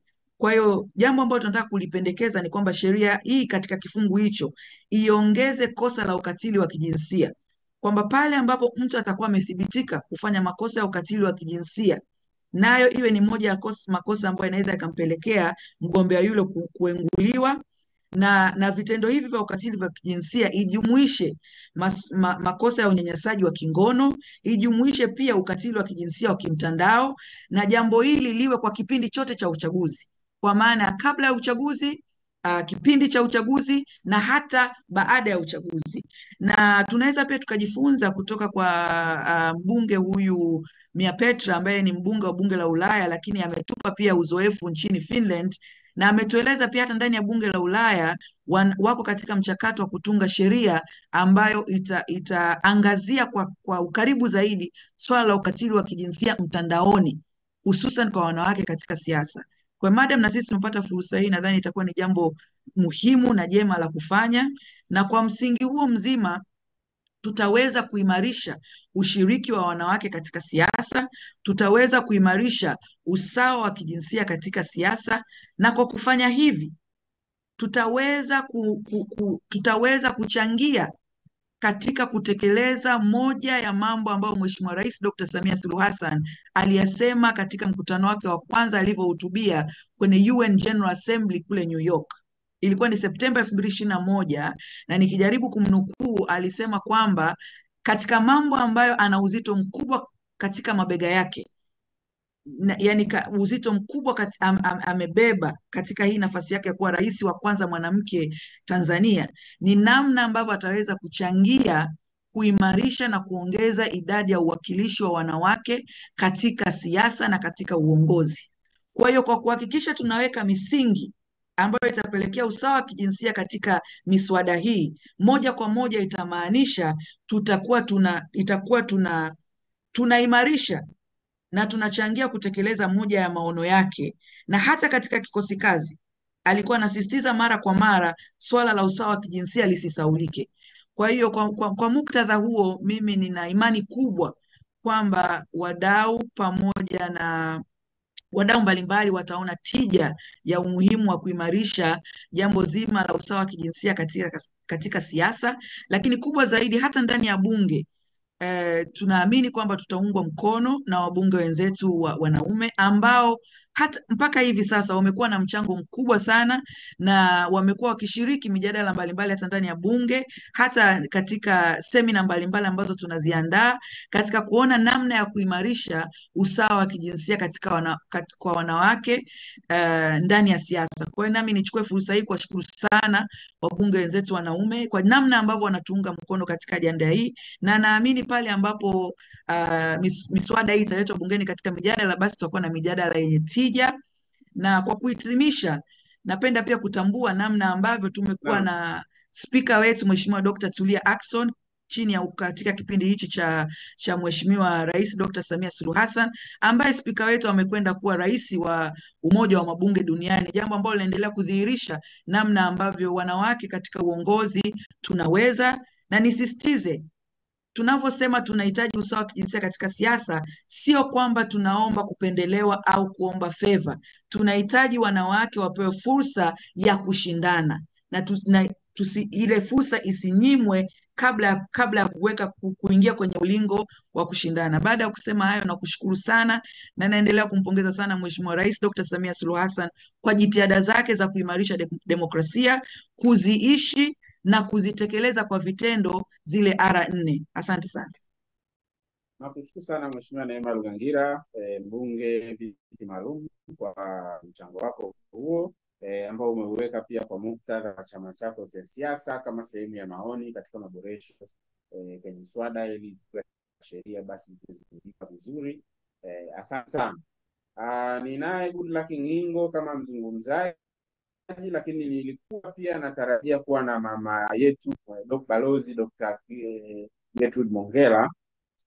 Sina uhakika kama tunaye miongoni mwetu au amepata huduma, lakini alikuwepo pale mwanzoni wakati tunaanza. Dr. Gertrude Mongella, Mheshimiwa Balozi, upo? Naona ametoka. Kama atakuwepo tutamsikia. Kwa hivyo labda tumsikie sasa Bwana Goodluck Ngingo. Huyu ni mbobezi kabisa, mchambuzi wa masuala ya siasa, ambaye naye anaweza kutupa mtazamo mwingine tofauti katika swala zima la miswada hii ya sheria, lakini pia sambamba na falsafa ya 4R. Mabadiliko haya ya sheria yana maana gani sambamba na falsafa ya serikali tulionao sasa ambayo ina zile 4R. Bwana Ngingo, karibu kwa ajili ya kutoa maoni yako. Asante sana moderator ndugu yangu Makundi kwa kunipa nafasi na fursa hii tena ya kuweza kuchangia katika mjadala huu, hasa katika dhana nzima ya mabadiliko ya tume ya uchaguzi, sheria ya tume ya uchaguzi, lakini kwa namna gani inaakisi utekelezaji wa falsafa ya 4R ya Mheshimiwa Rais Samia Suluhu Hassan. Ukitazama unaweza ukasema haiba Rais Samia amejikita kama mtu ambaye mleta mapinduzi, kwa maana reformist, kujaribu kubadilisha mazingira yakiwemo ya kisiasa, ya kiutawala, lakini vile vile ya kiuchumi katika dhana nzima ya kuweza kuleta maendeleo ya watu, kwa sababu katika kipindi chote cha uhuru tulijikita zaidi katika kufanya mabadiliko makubwa ya kimifumo, lakini vile vile ya kimiundombinu, na ambayo hata serikali ya awamu ya 5 ilijikita zaidi katika kuleta mabadiliko katika miundombinu, kwa maana barabara na miundombinu mingine wezeshi. Lakini ukitazama serikali ya awamu ya 6 imejikita zaidi katika kuleta mabadiliko ya watu, kwamba miundombinu na vitu vingine ambavyo vimeweza kuwepo basi viweze kunufaisha watu, na mojawapo ya mambo ya msingi ambayo yanahitajika katika kuleta maendeleo ya watu ni kuwa na uongozi bora na siasa safi. Na uongozi bora na siasa safi zinatokana na kuwa na chaguzi ambazo zinaweza kutoa kweli watu ambao ni wawakilishi wa watu, kwa maana watu ambao wataidhinishwa na kuchaguliwa na watu kuweza kuwakilisha watu katika masuala ya msingi. Na ukitazama Rais Samia wakati anakuja na falsafa yake ya 4R, wakati tukitimiza miaka 30 ya mfumo wa vyama vingi vya siasa, alizungumza mojawapo ya mabadiliko anayotaka kufanya ni ya kwamba watu waweze kuwa na fursa sawa katika mifumo ya sheria, lakini vile vile kuwa na usawa wa kiuchumi, usawa wa kisiasa, lakini vile vile kuwepo na usawa katika mifumo ya chaguzi ambayo inaweza kuwapa watu madaraka. Na mojawapo ya mambo ambayo yalikuwa yameainishwa na ambayo ilikuwa inaonekana ni kikwazo hasa yakizungumziwa na vyama vingine vya upinzani ni kukosekana kwa mazingira ambayo yalikuwa yanaweza kutoa uwakilishi wa moja kwa moja ya viongozi kupatikana ambao wanatokana na watu. Kadhima kama ambavyo mchangiaji Profesa Makulilo aliweza kuzungumza kwamba dhana ya watu ambao walikuwa wanapita bila kupingwa, kwamba mtu mmoja anasimama lakini haidhinishwi na watu. Lakini ukitazama mabadiliko haya hasa kuleta ya kwamba kuwa na mgombea pekee ambaye ili aweze kuwa kiongozi na kupata dhamana lazima idhinishwe na watu, maana yake sasa ni kuanza kujenga uwajibikaji wa kisiasa, kwa maana ya kwamba viongozi watakaoteuliwa katika nafasi zote, kwa maana nafasi za madiwani, lakini vile vile wabunge, hawa wataanza kuwajibika moja kwa moja kwa wananchi, kwa sababu mtu atajua fika ya kwamba si tu kukosa wagombea, lakini bila kufanya kitu ama kupata ridhaa ya wananchi manake hawezi kuongoza.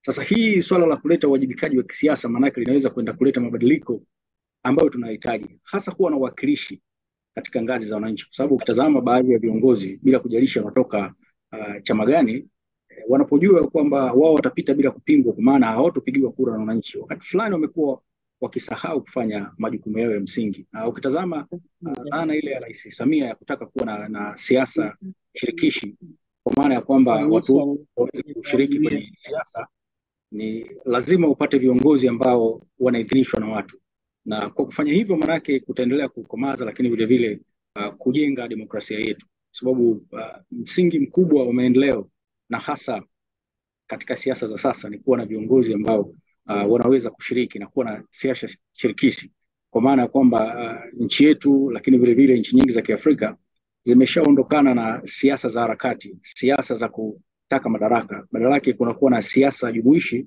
za kuweza kusaidia kuleta maendeleo ya watu. Lakini unapateje siasa shirikishi za kuleta maendeleo ya watu ni kuwa na viongozi ambao wameteuliwa na watu na wanakubalika na watu, na tunaamini kwa mabadiliko haya sasa, maana yake kutakuwa na jukwaa ambalo litatoa usawa wa kisiasa, lakini vile vile maendeleo ambayo tumekuwa tukiyataka na vile vile kutengeneza viongozi ambao wanatokana na watu, naamini wataweza kupatikana kwa mabadiliko haya yanayofanywa. Lakini kikubwa kwa nchi yetu ilipofikia, hasa miaka hii zaidi ya 60 ya uhuru, miongo 6, tunahitaji zaidi viongozi wa kisiasa ambao wanatazama mahitaji ya watu.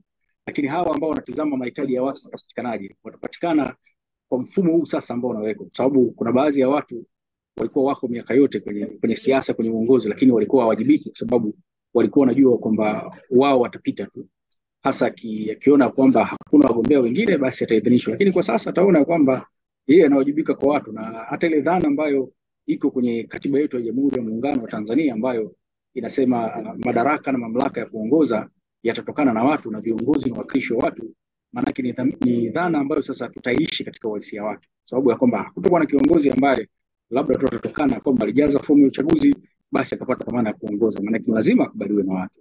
Na hii sasa itakuwa ni jambo ambalo litatusaidia pia katika kuweza kuleta maendeleo, lakini vile vile utakuwa na maendeleo shirikishi, kwa maana kwamba viongozi watakuwa na ile sasa dhima kama ambayo ilionayo Mheshimiwa Rais, kuona kwamba wao wanabeba dhamana ya kuweza kuwaletea wananchi maendeleo na hasa kutafuta suluhu za kuweza kutatua matatizo ya wananchi, badala ya kuwepo na mtazamo ambao wanaamini ya kwamba anapokuja kiongozi mkubwa wa nchi, aidha rais mwenyewe ama makamu wa rais ama waziri mkuu, ndio ana dhamana ya kutatua matatizo ya wananchi ambayo kimsingi yangeweza kutatuliwa. Lakini kikubwa itarudisha vile vile ule msingi mkubwa hasa katika ngazi za madiwani ambao ni sehemu muhimu sana katika utawala wa nchi, katika namna ya kuweza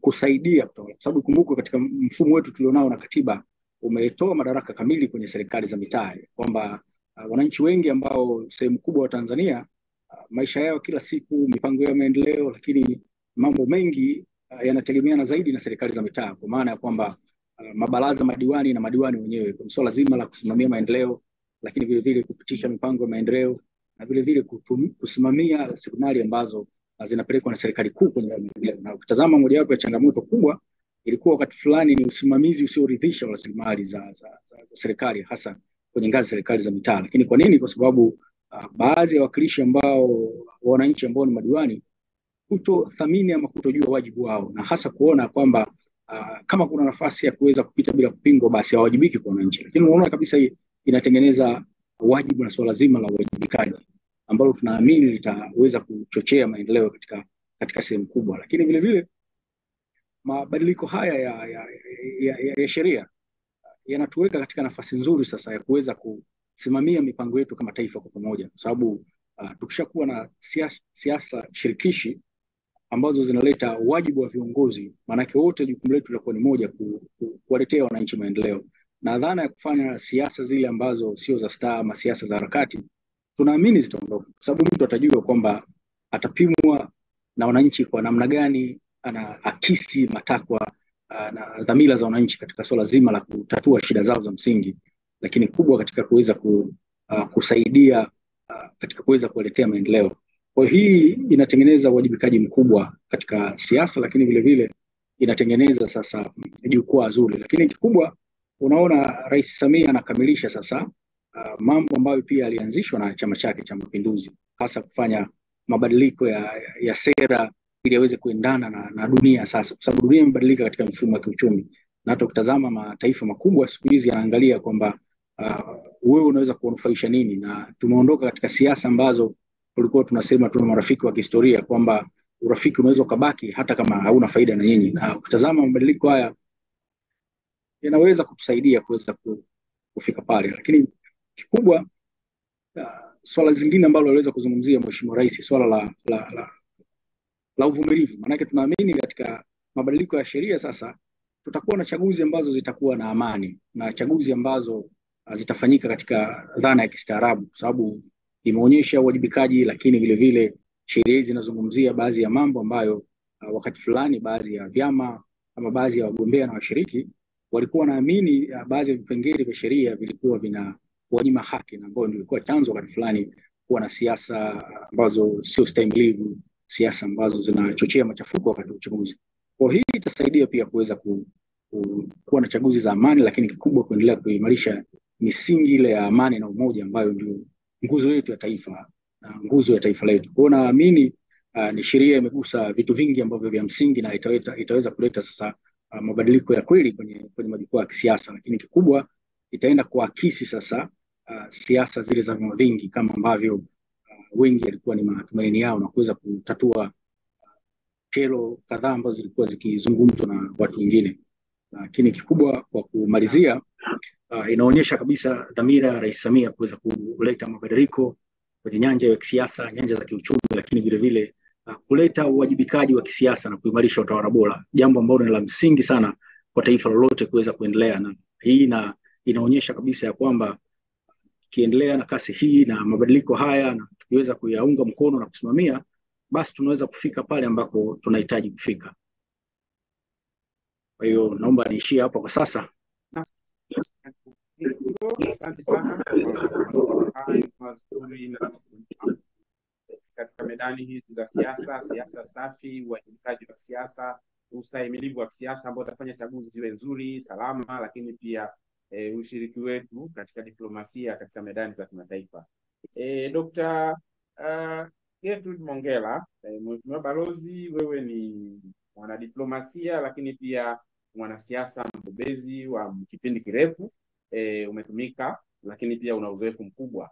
Umekuwa na kiu kubwa sana ya kuwa ni usawa, na nadhani hiyo ilikuwa ni sehemu ya harakati zako kwa kipindi kirefu.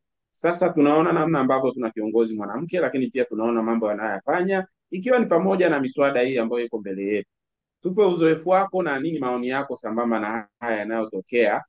Toka mwaka jana Novemba miswada iliwasilishwa bungeni na sasa iko kwenye hatua za mwisho kuweza kupitishwa kuwa sheria. Haya ni mambo ya kihistoria kabisa. Tunaomba tupate maoni na uzoefu wako Dr. Balozi wetu Mongella. Naomba ufungue kipaza sauti.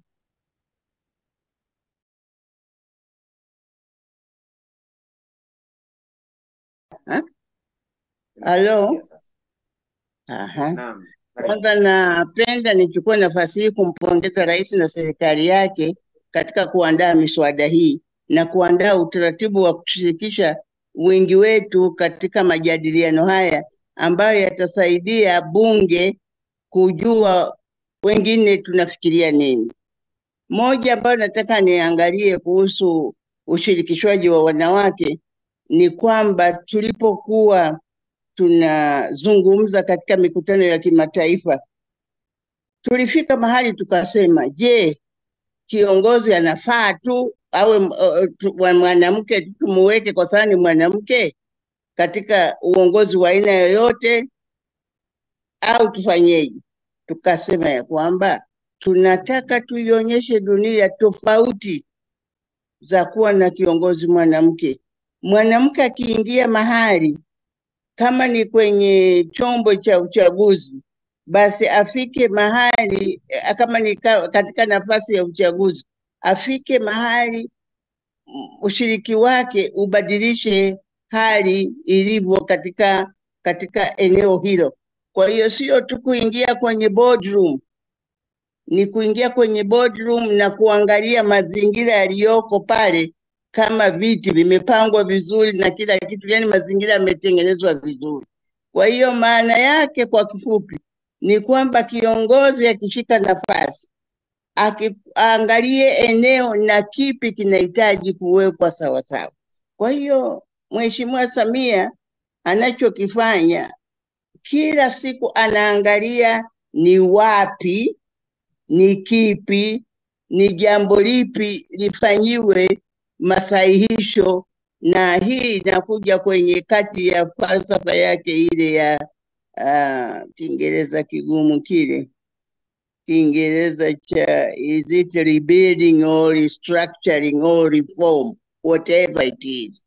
Kwa hiyo hizi sheria zinaingia kwenye kusema katika dunia, kila siku dunia inabadilika, na tusipokuwa na viongozi wanaokubali mabadiliko, tusipokuwa na wananchi wanakubali mabadiliko, hatufiki popote.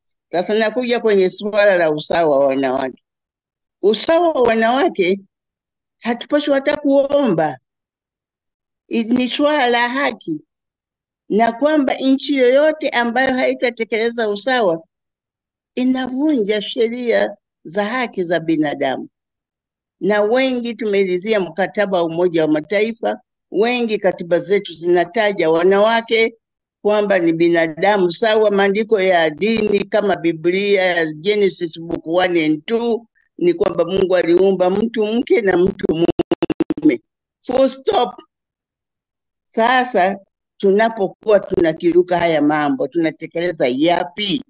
Kwa hiyo mimi usawa kwa kweli si uombi kama fadhila, ninasema ni jambo linapaswa kutekelezwa. Na sasa hivi kwa sababu tuna rais mwanamke, ndio vizuri zaidi, anaelewa zaidi. Tumekuwa naye mpaka Beijing. Kwa hiyo mimi nategemea anayoyafanya mengine ameyapata katika mikakati yetu ya kutafuta usawa. Na usawa unaleta uhuru. Mtu huwezi kuwa huru kama hauko sawa.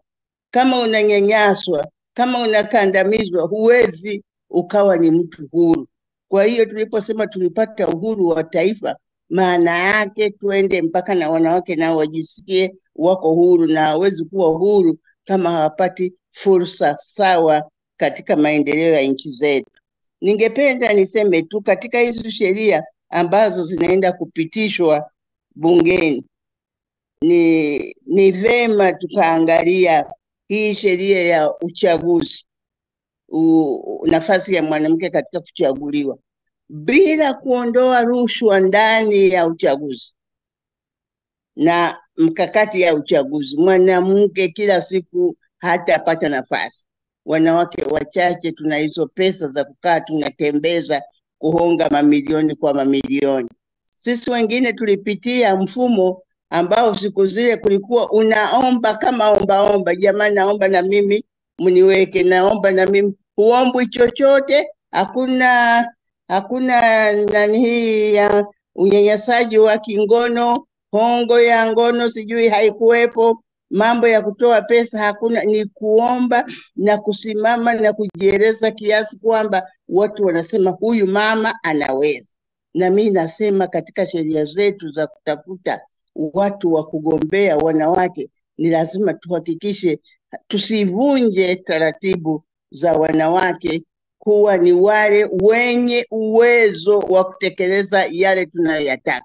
Awe na uwezo wa kuwa mbunge, awe na uwezo wa kuwa mkurugenzi, awe uwezo wa kufanya mambo hayo ambayo yanahitajika kufanyika. Kwa hiyo asiingie kwa sababu ni mwanamke, kwa sababu sio kwa sababu ni ndugu ya fulani, sijui kwa sababu ni rafiki ya fulani. Hiyo itatuharibia, itavunja na hoja ya sisi wanawake kutafuta usawa. Tunautafuta usawa kwa sababu tunajua tuna karama na tuna vipaji vinavyotuwezesha sisi kutekeleza mambo ambayo yanahitajika katika nchi hii. Lingine ningependa kusema katika sheria ile ya tume, kuwepo na kipengele kitakachosaidia tume kuendelea hata baada ya uchaguzi, kuangalia mkakati na utekelezaji wa viongozi. Kwa sababu tunaacha mno tume inamaliza kupitisha, lakini baadaye haiko mbali sana na swala zima la kuangalia, je, hawa ambao tuliwabariki waende kugombea wanatekeleza wajibu wao? Kwa hiyo bila utekelezaji, na iwezekane hata chama ambacho hakitaleta idadi inayotakiwa na tume, wasipewe nafasi, wasipewe kabisa nafasi katika masuala ya uchaguzi. Waone ya kwamba kuna adhabu kali ya kutotekeleza usawa wa kijinsia. Na kuna swala lingine ambalo ningependa niliseme, ya kwamba katika tunu zetu za amani na umoja, amani na umoja wa mataifa yetu utakuwa imara kama itakuwa ni amani na umoja wa watu wake ikiwa wanawake na ikiwa wanaume. Wakisha kuwa wote wana amani kwa pamoja, kazi zinaenda vizuri. Katika swala lingine la utashi wa kisiasa, ningependa isiwe utashi wa kisiasa ngazi ya juu tu. Rais ameshaonyesha utashi wake wa kisiasa. lakini ngazi jinsi unavyoteremka chini kuna utashi wa kisiasa. Kwa hiyo hizo nazo lazima tutafute mahali pa kupatika kuona utashi wa kisiasa wa kuleta usawa wa binadamu katika taifa hili upo, na kama haupo tunafanya mkakati gani? Kwa hiyo kazi bado inaendelea. Baada ya uchaguzi tunaendelea na kuchambua na mambo mengine, na tunamwomba rais wetu asichoke, aendelee kukuna akili yake kama alivyofanya, ili tuweze kusonga mbele. Ningependa niachie muda kwa watu wengine, na tuchukulie nafasi hii ya mazungumzo ya kwamba ni namna ya kulisaidia bunge letu, wabunge waingie bungeni wakijua Watanzania tunafikiri nini. Balozi Gertrude Mongela, nakushukuru sana kwa maoni yako na mtazamo wako. Asante sana, umetupa hekima zilizo nyingi. Utashi wa kisiasa wa Mheshimiwa Rais wetu ushuke pia chini, walio wasaidizi wake wayachukue maono yake na kuyatafsiri katika utekelezaji na kuhakikisha kwamba kusimamia yale yanayoyaona, ikiwa ni pamoja na hili la usawa wa kijinsia, pia na wao wanatekeleza, na hivyo kazi iendelee. Nakushukuru sana kwa hilo. Sasa nikaribishe mwanadiaspora dada yangu Mamuya, na yeye aweze kutoa maoni yake. Imezungumzwa hapa na Mama Mongela, lakini pia na Bwana Ningo, kwamba unapokuwa na uchaguzi ulio safi, maana yake ni kwamba nchi itastawi, itakuwa ya amani, na hivyo inaweza ikasaidia pia kujenga imani na wadau wa maendeleo, ikiwa ni pamoja na wawekezaji. Kama mwana diaspora, tunaomba tupate kwa kifupi maoni yako katika, ili tuone ni kwa namna gani hili nalo linaweza likaendana na swala la uchaguzi. Uchaguzi ukiwa mzuri, safi, ina maana gani katika swala zima la uwekezaji, na nyinyi kama wana diaspora mna maoni gani? Lakini sambamba na hilo, kama una maoni yoyote sambamba na huu mswada, Dr. Loveness Mamuya, karibu pia, unaweza kuchangia. Karibu sana.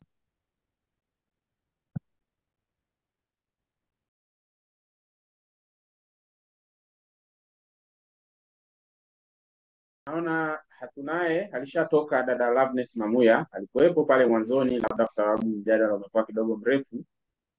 Basi naweza nikapokea mkono mmoja au miwili ya watu wanaweza kuuliza maswali au maoni, alafu baadaye nitamkaribisha Profesa Makulilo kama kujaribu kufanya hitimisho la mjadala kwa namna ambavyo wameona ukiendelea. Yeyote ambaye ana swali au maoni anaweza kunyosha mkono, nitamkaribisha aweze kuuliza, alafu baadaye baada ya mikono miwili nitamkaribisha Mamuya. Karibu yoyote mshiriki.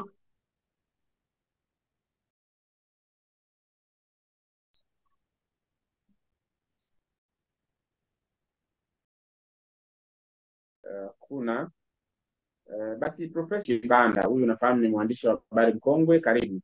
Alafu na Dr. Temba, iko miwili, na hiyo miwili itatosha. Tuanze na Kibanda. Asante sana host kwa kweli nimesikiliza mjadala, nadhani nasikika. Kwa kweli nashukuru sana waandaaji, mjadala ulikuwa ni wa kina, na kwa kweli zaidi muhimu kuliko vyote katika hili, kwa maana ya kuweka rekodi sawa sawa. Na wapongeza sana kwa namna mlivyochagua washiriki na kuleta balancing kubwa ya hoja na uwakilishi mpana sana, kwa maana ya sampling kitaalam. Kwa kweli kama kweli viongozi wetu na wabunge watasikiliza hii, au hata kama mtafanya mkakati wa kuwafikishia wasikie maoni ya Watanzania kama alivyomaliza mama yetu mpendwa Gertrude Mongela, itasaidia. Mimi swali langu ni moja. Nimemsikia Neema Lugha-Kingila na nimemsikia na ndugu yangu wakili wa kujitegemea Ngongolwa.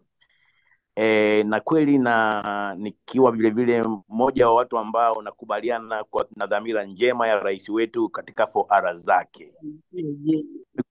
Kumekuwa na hoja kwamba ile maoni ambayo yalitolewa na mapendekezo yalitolewa na ile kamati ya mama ya vyama, si kwamba ni 90%, kwa sababu yako baadhi ya mambo wanasema hayakuzingatiwa na ilikuwa ni maoni ya msingi. Sasa bahati mbaya katika mjadala huu sijasikia, kwa sababu nilishiriki mjadala mwingine wa TLS na walikuwepo baadhi ya watu walikuwa ni wajumbe, wasema yako mambo ambayo walifikiri yalipaswa kuingizwa pia katika kwa ile rejea ya kile kikosi kazi. kilichoundwa na Mheshimiwa Rais mwenyewe, kwamba pengine katika kuandaa hii timu ya mswada kuna baadhi ya mapendekezo walikuwa wameacha kando. Sasa sijui hili limekaaje, na hilo ndio kwangu ambalo nilikuwa nalisema. Na kwa kweli ukiacha hilo, nimependa zaidi wanawake. Nimeona pengine sababu tunaye katibu wetu na mama yetu Mongela na Lugha Kingila wameweka mustakabali mkubwa na mwema sana wa kuangalia usawa wa kijinsia na hasa nafasi ya mwanamke.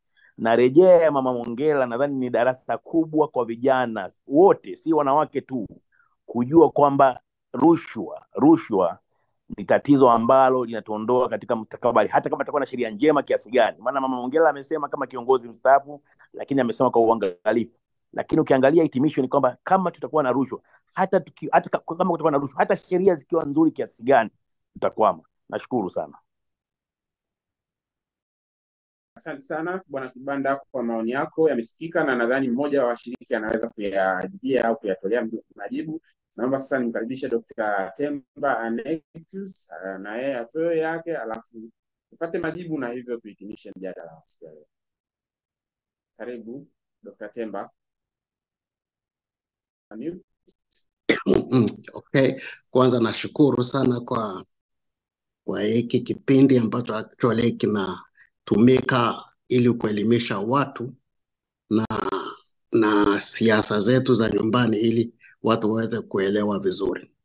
Kitu cha kwanza ni mshukuru balozi wangu hapo Mongela, na kuna nani Neema vile vile. Wao wametufanyia kazi nzuri sana kwa watu wa diaspora, na sauti yetu sisi actually ni mojawapo katika kujenga nchi yetu. Kitu ambacho mimi sasa nataka kushukuru kwamba Mama Samia naye amekuja hapa New York, United Nations, na tumekaa naye, tumezungumza vizuri sana na hizo 4R zake tunazijua vizuri, na tunajua anazitimiza kwa kipindi ambacho ni kigumu kwenye nchi yetu, lakini tunaona maendeleo. Lakini kwa upande wangu mimi naona kwamba tumezungumzia sana hapa haki za binadamu, haki za wanawake, lakini ukiangalia kwamba sisi kama taifa ni la Watanzania wote, na wana diaspora ambao wako nchi za nje kweli hawajaweza kujumuishwa kwenye huu mchakato wa kuchangia kwenye taifa, japokuwa nao vile vile wanachangia kifedha nchini Tanzania, lakini kwenye mchakato yote hii hawapo. Hivi kuna sababu gani? Tunazungumzia haki za wanawake, hiyo ni kitu cha kwanza kabisa, lakini ujue hata diaspora kuna wanawake vile vile. Kuna watu ambao ni wajuzi lakini hawashirikishi kwenye mchakato wa nchi nzima. Nitatoa mfano. Tulipata uhuru mwaka wa 61 na nchi ya Senegal kwa kipindi hicho. Nchi ya Senegal washirikisha wanadiaspora kuingia kwenye mchakato wa nchi yao. Miaka 62 sasa hivi GDP yao ni mara 10 kushinda Tanzania, na sisi wa Tanzania hatukushirikishwa kabisa. Kwa hiyo utawaza kwamba GDP yetu sisi ni 0.66, hatujafikia hata moja. Kwa hiyo mimi naona hivi, kama tunazungumzia usawa wa nchi au maendeleo ya nchi, tuwe pamoja, tushurishe watu wote, maana kila mtu anataka maendeleo ya nchi yake. Na ukiangalia sana sasa hivi duniani ambapo tunaingia kwenye geopolitics, utakuta kwamba diaspora ndio wanaendesha mambo ya nchi zote. Kwa mfano, angalia Israel ilivyo sasa hivi. Okay, walianzia ni diaspora. Urusi, Uchina, angalia ni diaspora, wanajumlisha uchumi wa nchi yao. Lakini Tanzania hatuwapi nafasi diaspora wao kuchangia kwenye nchi, hata kimawazo. Very very important, hata kwa kimawazo, hata kifedha. Kwa mpaka sasa hivi ukiangalia Watanzania walioko nje wanapeleka $1.2 billion kushinda jimbo la Dar es Salaam na Dodoma, ukichanganya hayo, lakini hawapo kwenye mchakato wa kuchangia kwenye nchi yao. Kwa mimi naomba sasa hivi, kama tunakuja sasa hivi kwenye kuzungumzia hao, tuingizwe kwenye system ili tuweze kuchangia kwenye mambo ya maendeleo ya nchi. Na nashukuru Mama Samia amekuja na ameweka kwenye ilani ya CCM page 133 kwamba diaspora nao wataingizwa kwenye system ili waweze kuchangia kwa njia kwa maendeleo ya nchi. Ndio mimi siwezi kuzungumza zaidi, mambo mengi yamezungumzwa hapo, na kila mtu naona hapa anataka sheria zibadilike.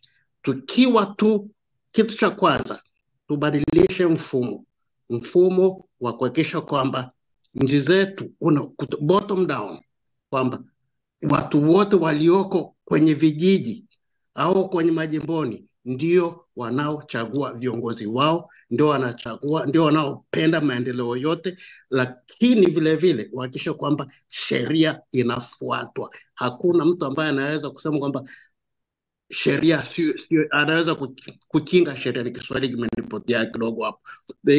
Hakuna mtu ambaye anaweza kusema kwamba ni mkubwa kushinda sheria. Sasa kama tunafuata sheria tutakuwa safi sana. Kwa sababu gani? System yetu tulionayo sasa hivi ni nzuri. Asanteni sana, lakini naomba tuangalie watu wa diaspora tuweze kuingia kwenye mchakato wa nchi yetu. Dr. Temba, mchakato kwa muktadha wa sheria tunazozizungumza unamaanisha diaspora kutoa maoni kwenye miswada yawe sheria, au pia wana diaspora kupata nafasi za uwakilishi kama wagombea? Labda ungefafanua kidogo hapo, hoja yako kubwa ni ipi katika swala la ushiriki wa diaspora? Well, ushiriki wa wana diaspora ni kama tunasema wanawake nao wanashiriki kwenye sehemu zote za mchakato wa nchi. Kwa hiyo kama kuna mambo ambayo yanaruhusu watu kukaa pamoja na kutatua matatizo ya nchi, nao vile vile diaspora waingizwe kwenye huo mchakato. Popote pale lazima wapewe vile ile nafasi, kwa sababu ni family, ni family moja. Ni Watanzania. Nashukuru sana. Nakushukuru sana kwa maoni yako. Nafikiri wameyasikia wadau na wahusika.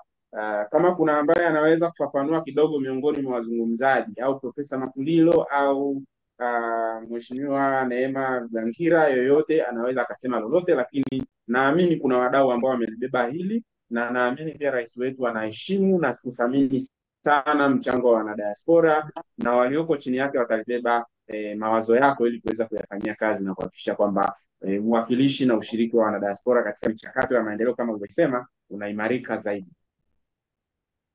Asante sana. Yeyote, Mheshimiwa Neema Lugangira, karibu.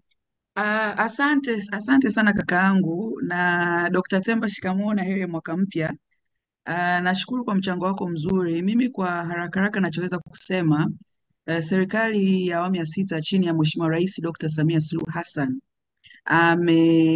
amejidhihirisha kwamba ni serikali ambayo inatambua na kuthamini diaspora, na hivi tunavyoongea, nadhani ni wa miezi michache nyuma imepita, ambapo Mheshimiwa Waziri wa Mambo ya Nje Mheshimiwa January Makamba alitoa statement ya kutuhakikishia kwamba ndani ya mwaka huu wa 2024 mchakato wa diaspora kupata hadhi maalum utakuwa umekamilika, kwa maana ya special status.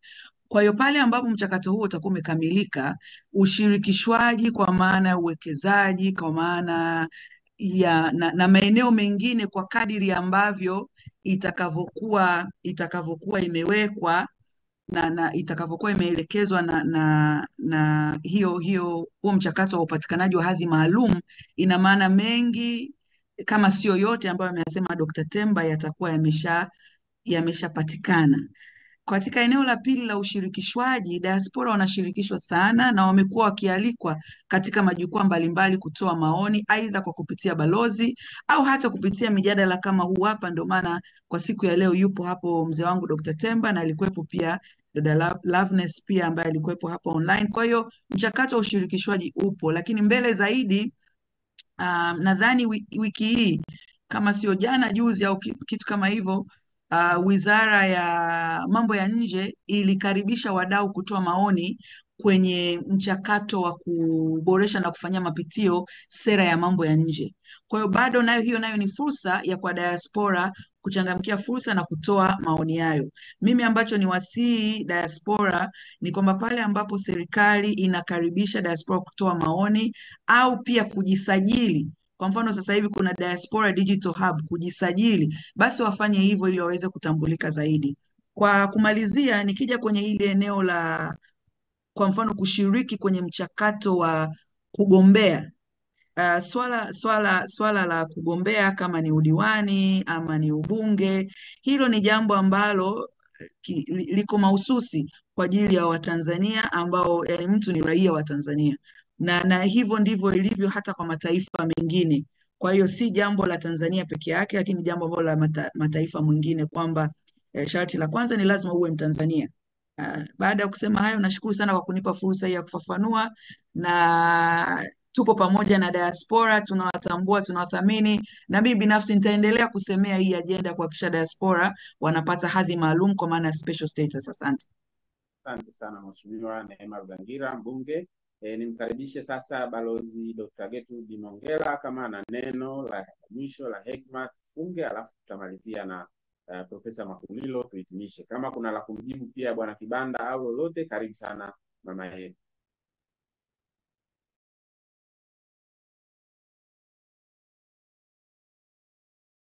Tafadhali fungua kipaza sauti.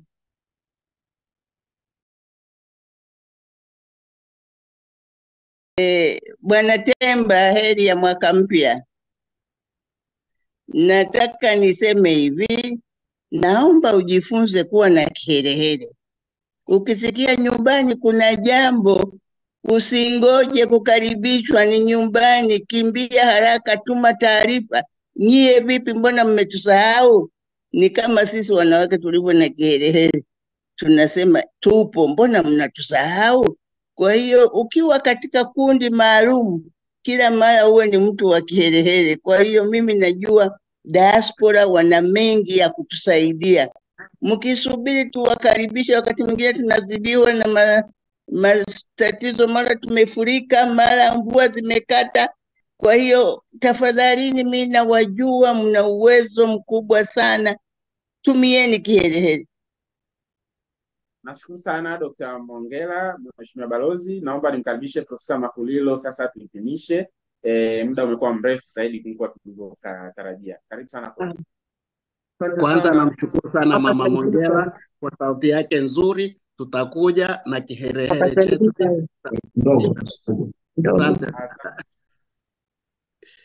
Asante sana Tungu Makundi.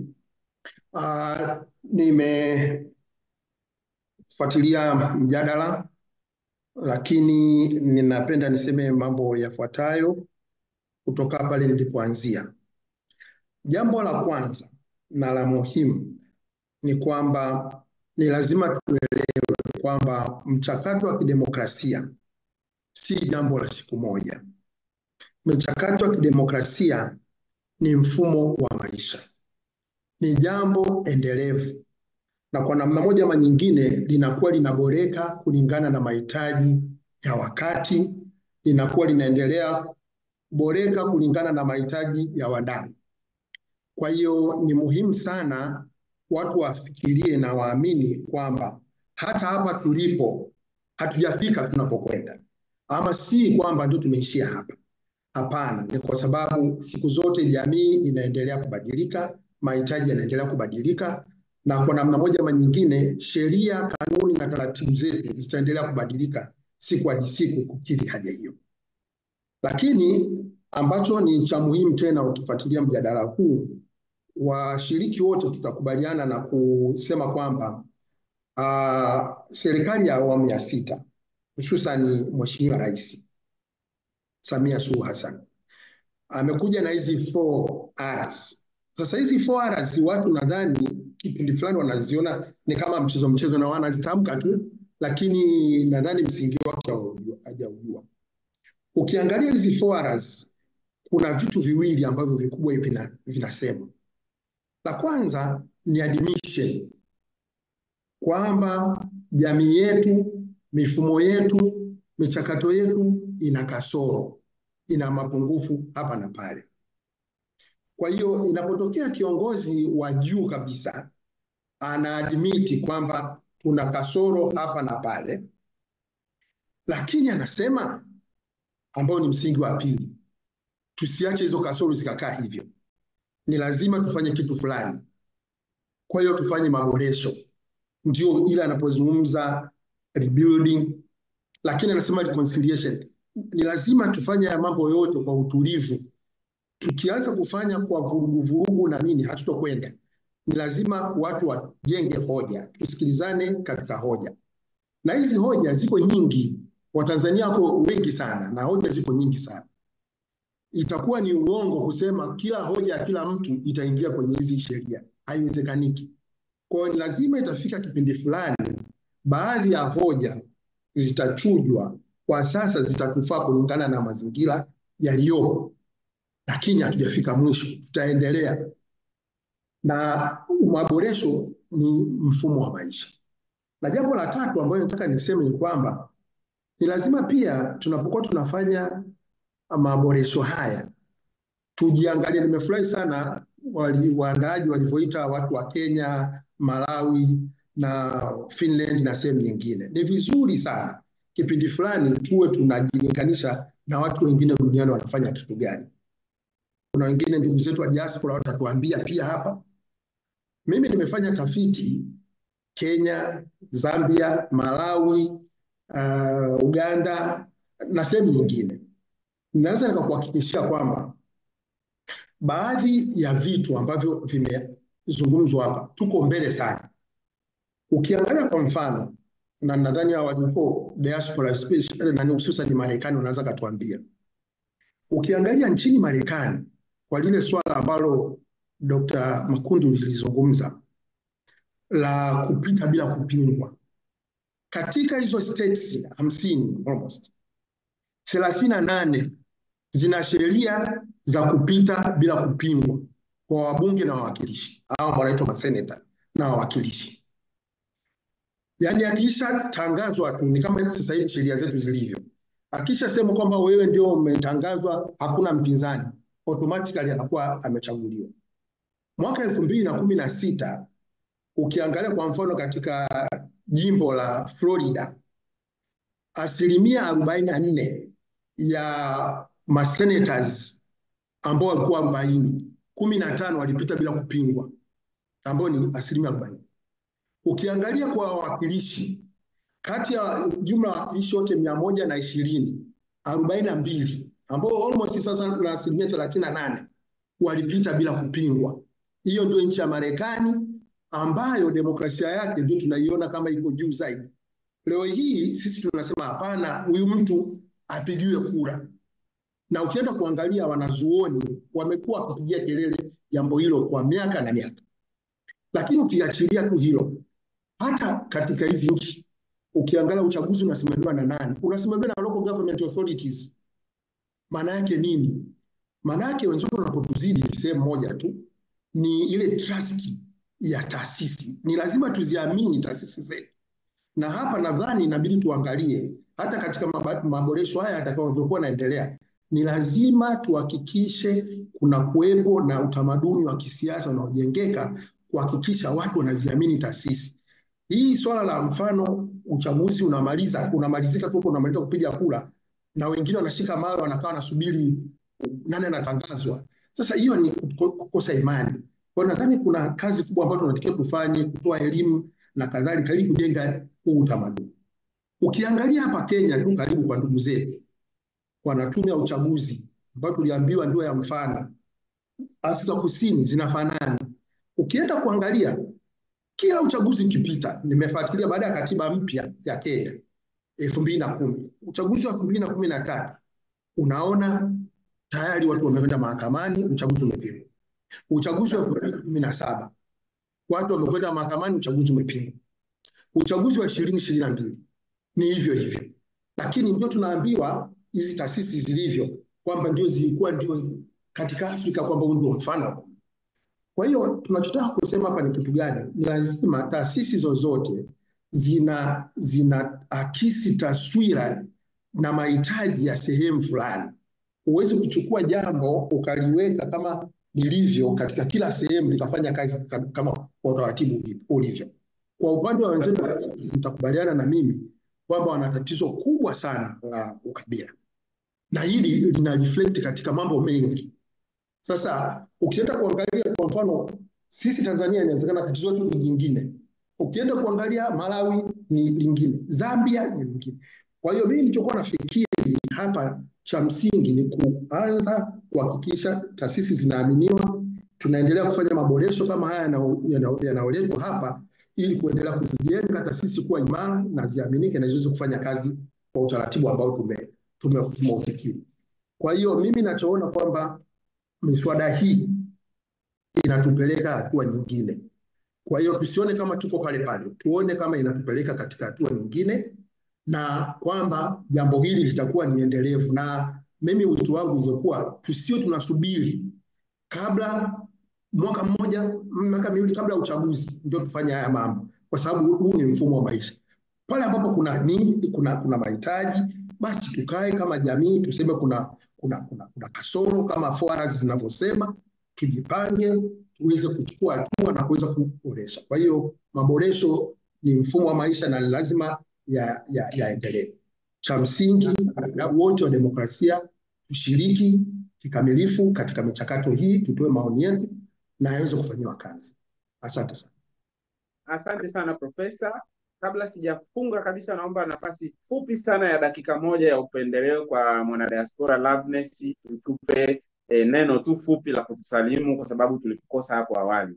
Naomba nikupe hii nafasi, lakini tumemaliza kabisa muda wetu.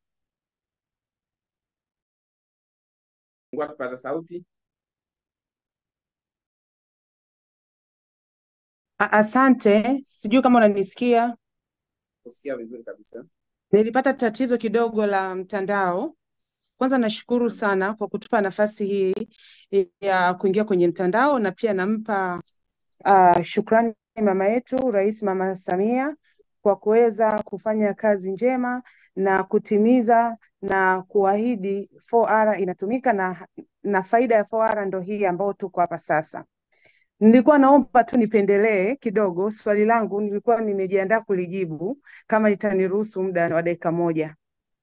Kila mwekezaji anapenda zaidi kuona nchi ina siasa zinazotabirika na wananchi wana amani na uongozi uliopo madarakani, ili iweze kujiridhisha na kujihakikishia usalama wa ukuaji endelevu wa mtaji wake uliowekeza. Kwa hiyo basi sheria itaongeza chachu kubwa na kuvutia zaidi wawekezaji makini. Nafikiri nimekujibu swali lako kwa kifupi zaidi kutokana na muda.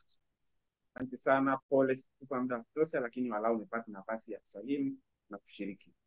Ndugu washiriki wote wa kimataifa na wa Tanzania, thank you very much for your time. Leo tarehe 6 kwa mjadala huu mzuri sana. Miswada bado inaendelea kupokea maoni Dodoma kupitia kamati za bunge, mnaweza kuwasilisha pia maoni yenu. Asanteni sana washiriki wengine mliouliza maswali mazungumzo haya. Mpaka wakati mwingine tena kupitia Tanzania Connect. Weekend njema na Januari njema pia, heri ya mwaka mpya. Asanteni sana, kazi iendelee na washukuru sana. Asanteni sana, na tuweke trust kati yetu wote. Trust ndio solution ya matatizo yote. Asanteni sana. Bye bye. Asante sana. Asante sana. TANESCO imenikatia kabla sijaongea. Jamani. Ay, baba.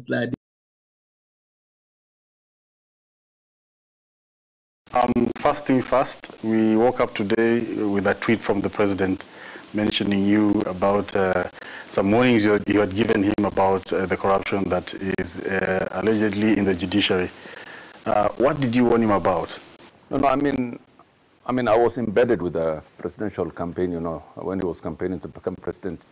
And one of the things I've advised him so many times is about the judiciary, the need to reform the judiciary, because the status quo of the judiciary as of 2022 was not tenable going forward.